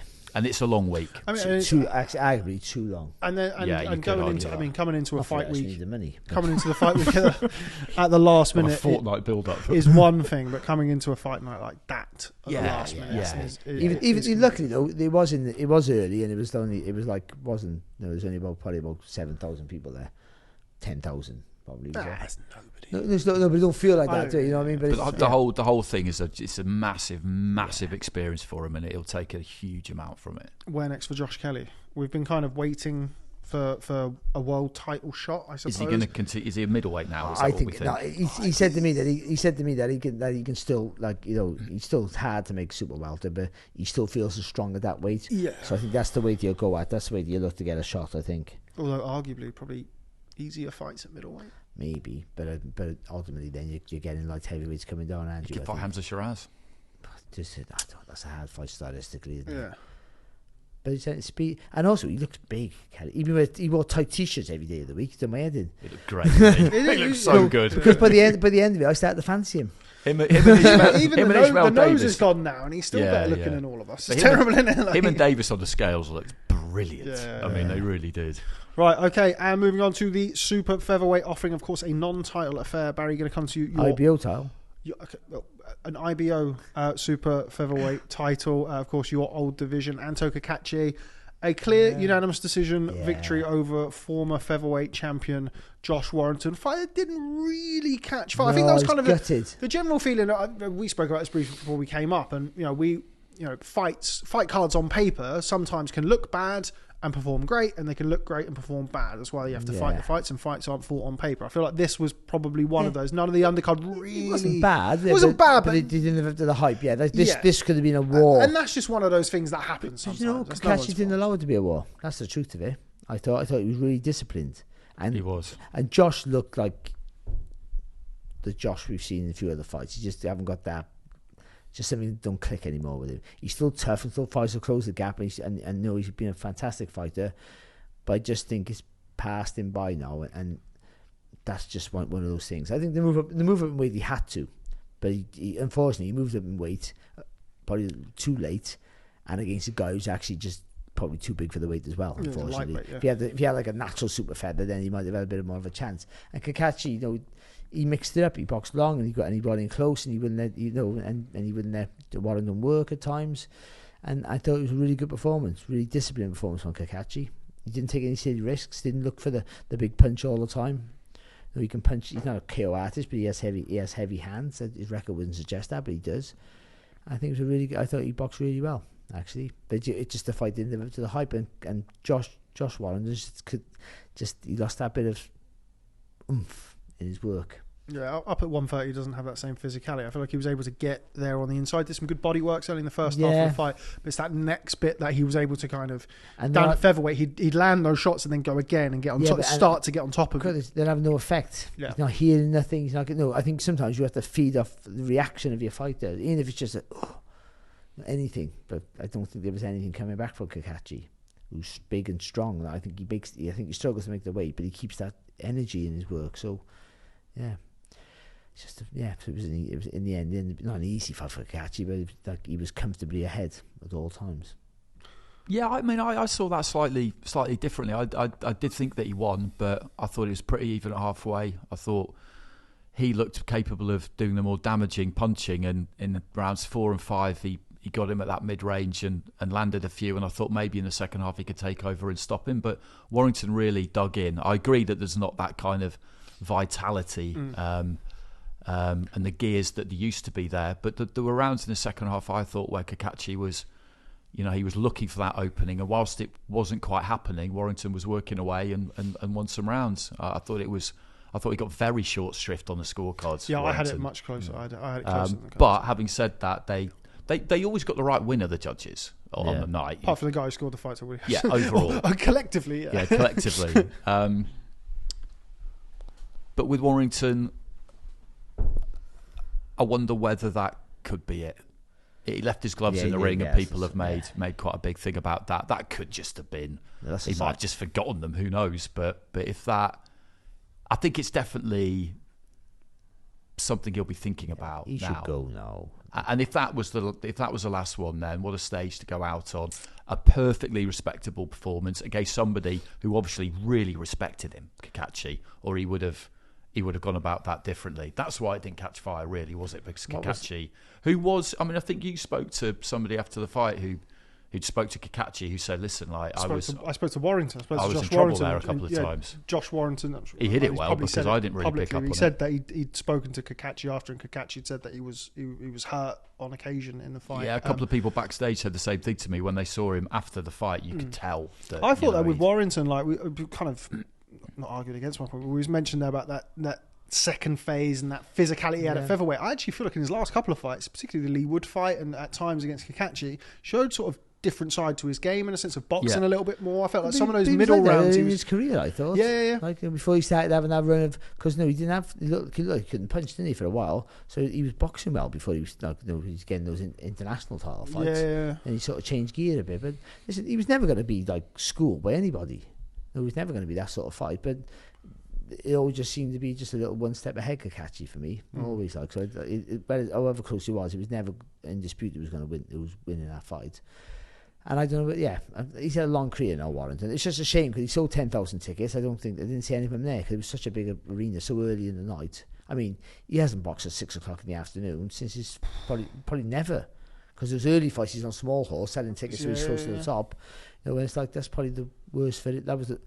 He didn't have any crowd. He's used to the crowd. The last time we seen him have no crowd, he got knocked out. That's a fight that good for Cacace because he didn't have the pressure of boxing the Leeds Warrior with his crew. He's a good fighter in any, whether it's a arena or a gym, Josh Warrington, but that Leeds, all that like Hatton, it all plays his part. Not so much that you have to that it affects the fighter, it gives him the extra because that's what he's used to. And he goes through this whole thing of visualization as he goes out and walks into the ring, and apparently does all this stuff about, he goes through the ring walk in his mind, so he gets there early and does all that, apparently, I was told. So even that lacks. I mean, he goes through every motion and waving to the crowd and all that, I was told. But that was different for him because there was nobody there. That must have been a weird feeling for him. But Cacace's, it's a shame he didn't get that first defence under his belt because that's all you want as a champion, to get that one. And he missed out on that. It's not a successful defence, but he didn't lose it because, of course, he could have. Could have lost it, yeah. But he's been two good fighters now. That's the truth. So, for a man at 35 or 36? 35, yeah. Yeah. They looked like he was never going to get the opportunity, to be fair. And look at him now. And he knows what he's doing next because he's going to have to fight Eduardo Nunez, isn't he? Yeah. That's not an easy fight. No, it's not. But he's a guy who realises that he's in a position that he's worked incredibly hard for, but that could very, very easily, or most likely, wasn't going to happen. And now it has happened. But he's not just kind of chuffed to bits that it's happened and let's see what happens now. He wants to hang on to that title for as long as he possibly can. And I'm not seeing too much of Nunez, but I just think it's going to take a big, big performance to get that belt off Cacace. I really do. Okay. Next for Josh Warrington, I know you mentioned there about potentially moving away. You've mentioned the photo of the gloves in the ring. Kind of what you said there. I know we briefly spoke about it before we got started, Andy. It was a fight, like you said, he came up short against a naturally bigger man who's come off the best win of his career, didn't disgrace himself, and you'd rather leave a bit on the table than retire from boxing, as it were, rather than boxing retiring you. There is one fight that I think might work. Josh Warrington against Michael Conlan. Yeah. Blimey. Michael Conlan's going to carry on boxing as well. Yeah, why not? Super featherweight, that's Belfast and Leeds. That's like the lower division version. Where would it be though? Because Joshua versus Wilder, though, isn't it? Who's going to put it on? Yeah. If it's a Conlan boxing show, it's going to be in Belfast. I just wonder with Warrington, where I do. It's so, we talked about it last week, didn't we? It's so hard. It's so hard to time your retirement. But I've been pretty confident that he would be somebody who would get it approximately right. And I'm sure he would just love a Leeds farewell. But obviously, if it's in Belfast, then that's not a Leeds farewell, is it? He's still relatively fresh. He's still fresh, outside the box. I mean, I don't think he's fresh in the ring anymore as he was. Though he was okay Saturday, to be fair. He didn't box awful. But he should just walk away now. He's fine. I mean, Conlon. I think Conlon's not a war for him. But I don't know if the money would be enough. And also, if you're Warrington, it would sell, but it wouldn't sell like it used to sell. So I'd be thinking to sell, but I don't know, because Conlon's not the draw that he once was. I don't think. Certainly the fighter that we thought he was going to be. Unfortunately, that's a shame for him. It didn't work for him after that amateur career. But it's a winnable fight for Warrington. You would feel that much. But again, I think I agree with Andy. I think he's the sort of guy who will know. You know, there's always one big more fight, and if there's a massive money involved, he'll take it. But if they're offering him a cut of 150 grand or something, which is a lot of money, but he probably would go for the risk of what though? Yeah. You know what I mean, for the risk of what's the risk for? It's not a lot of money. He's had such a good career. And his dad, and it goes dad there, see, and I think they're quite pragmatic about stuff. You know, as much as they want like his own money, he's earned good money, Warrington. I think, and if he's kept it, you know, which I'm sure, I've got a feeling he might have, then, you know, how much, you know, it's not life-changing money, that extra 100 grand, is it? 150 grand. I'm just guessing what it would be. I don't think it'd be fortune, see, anymore.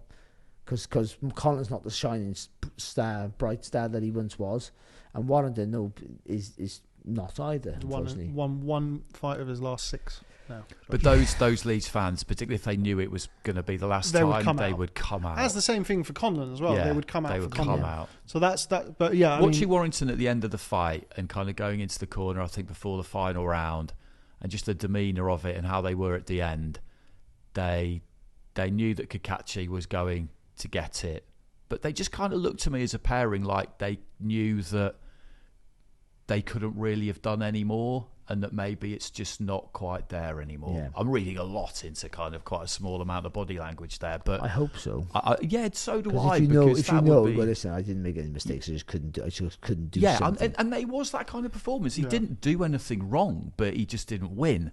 And I think when you've been at that level, if you feel like you couldn't have done any more, then you want to be winning, don't you? You don't want to be in a position where you just feel like, well, if my best effort is literally not good enough, is not good enough anymore, then it's time to go. So it'd be brilliant to see him hang them up, because he's been so good in every single way for the sport, because of where he came from. You know, to encourage the others, you don't need to have gone to the Olympics, done this, done that. He didn't sell tickets when he started off. People think that he was born this massive ticket seller. He didn't. He had to really, really work at it. Won in the away corner twice, once for an English title, then against Samuel Menemne. And then at that point, they realised, hang on a second, let's put this lad in Leeds for the British title and see what happens. And then, boom, all of this stuff followed. It's sensational. Okay, right. We have about 5 minutes or so for the last fight on the card that we haven't discussed. Kind of jokingly alluded to it at the start of the show, Barry. A huge upset. Josh Padley. I mean, I think the general feeling was that it was the least competitive fight on the card. Mark Chamberlain, of course, riding crest of a wave. You know, top 10 the lightweight, top 10 lightweight according to Ring Magazine. Not anymore. But Josh Padley, a sensational performance and a worthy and wide winner on the cards. Yeah, I think he boxed brilliant, didn't he? I just think, he just made Chamberlain look just really one-dimensional from the offset. And he was feinting, he was changing his height all the time as well. So he just won allowing Chamberlain a target to hit clean, making Chamberlain fall short. And then he was the puncher of the two, wasn't he, in the end? Yeah. I mean, I did say that in the commentary. I said, just because he's not a well-known fighter doesn't mean he's a good fighter. I said, we're all used to seeing the guys who, we see them from the Olympics on TV all the time, and they're good fighters. But there are good fighters in small halls. They don't get the opportunities. And he was like, he had nothing to lose, and he boxed like a man. But he came out full, straight away from the start, he came out full of confidence. He boxed brilliant. I thought he was just really good. Well, good hand speed. Movement was fantastic. Yeah, good chin as well. He showed. He got a couple of shots, nothing bothered him. He was brilliant. It was a real stand-up performance. And even though you're sad for Mark Chamberlain, because he was like literally making a name for himself, and he's on the cusp of being a real superstar in British boxing, it's always nice. Like Dubois, the underdog, but this was even a better story because this kid had no chance. He's brought in to get beat up. Brought up weight as well. Yeah, exactly. Yeah. But all the things against him. He's saying he can be. He's saying I'm a super featherweight, not a lightweight even. And it just he boxed at 140. Yeah, That madness, marks the isn't it? point. The thing is that people don't realise that you have to take fight. You just take. If you don't take the opportunity, even if it's all against you, you don't get an opportunity again. But and I've been in the small. I know what it's like. You fight this guy. Well, I was like that. I was super featherweight. I'm a featherweight. Well, do you want that or no? Just say yes. Won your world title. And then I'm stuck there. Yeah, and the same for him. No, he's not going to be boxing. He's a lightweight now. Even though I was a light welter, a super lightweight. Sorry. Even though they'd be judging him as a lightweight, and he'd be like, I'm a fucking super featherweight, and they'd be going, nah, but no, because you beat Chamberlain, do you want to box Sam Noakes next? There'd be that sort of thing. That's a good fight. It is, isn't it? That's a really good but fight. That's what they'd be saying, because Sam Noakes would want to batter him and show that I told you I was better than Chamberlain all along. It'd be all that sort of thing. And that's how Padley might make his name. It doesn't happen very often, but sometimes it happens that the B-side just keeps winning. Mentioned about Josh Warrington. Yeah. Andy, we don't have an awful long time, but it felt Tyler like... Denny was I was thinking of. Yeah, Tyler Denny as well, another one. Andy, going to come to you. It felt like Mark Chamberlain... We spoke about this in the past, not just about punches, but generally with punches, we kind of discuss it. It seemed as though, to me, Mark Chamberlain expected Josh Padley to cooperate, and cooperate he did not. Yeah, that's a really good way of putting it. Josh Padley was absolutely immense and deserves all of the credit. And I loved his post-fight interview because he said, without any kind of spite or bitterness, nobody gave me a chance. And he was right. Nobody picked that. Absolutely nobody. And there would have been no logical reason to pick him. No, even if you'd seen him. Even if you'd seen him. But he'd gone full-time for that fight for 8 weeks for the first time, and that shows what a difference that can make. And with Jason Cunningham and Steffi Bull, experienced people in the corner, this will be true of loads of people, the difference it can make when you just become a full-time fighter and you're really able to take advantage of what that means. It can just catapult you to a new level. With Chamberlain, it will be the case where all week he'd be telling himself, do not be complacent, and then he probably was. And the fight being set at 140, although I know that's more difficult for Padley than it is for him, you'd imagine, that probably didn't really help him. Did that mean he wasn't quite as sharp as he normally is because he boxes at 135? But it looked like he was looking for that big shot. And what I've always been really impressed by with Chamberlain, the handful of times that I've seen him from ringside, I've not seen him as much as some others, is that he has his feet underneath him and he just lets those punches flow. He wouldn't fall over his front foot. He wouldn't really reach for stuff. He would just kind of slide into range and get down to business. And he just wasn't able to do that at all on Saturday. He looked clumsy. He was reaching for punches. Couple of nicks. One was a head clash, one was a punch. All of a sudden he's bleeding out of both eyes, and it was a hard lesson for him. Disaster. Even there was a late point deduction as well. Yeah, there was a lot of fouling throughout that fight. He was doing very, very messy. I praised him for his judgment before the fight, and his judgment of the distance, fantastic. Yeah, and it was awful. Yeah, he couldn't have been worse. He had no idea what. But you've got to give Padley was in and out all the time, and he moved. Like I said, his movement was fantastic. Padley, because he's moving, but he's not running, and he's there to counter. That's he's got some lovely short, sharp right hands on the inside with Chamberlain, the one who falling over his front foot, and he's using his movement, but he's not far away enough that he can't come back and counter. No, even the hook that knocked him down, he was like spin a little bit, wasn't it? Get close enough that the longer arms of Chamberlain didn't have enough space, whereas he did. He could hardly have been better, could he, really? Fantastic performance. There we go. We have got there. It is the end. Thank you very much to everybody who's tuned in to our Joshua versus Dubois review. What a weekend it was at Wembley Stadium. Don't forget to let us know in the comments, who do you want to see Anthony Joshua and Daniel Dubois face next? Do you want to see the rematch? Let us know. But from me, Rob Tebbutt, from Mr. Barry Jones and Mr. Andy Clarke, thank you very much for stopping by, and we will see you next Monday.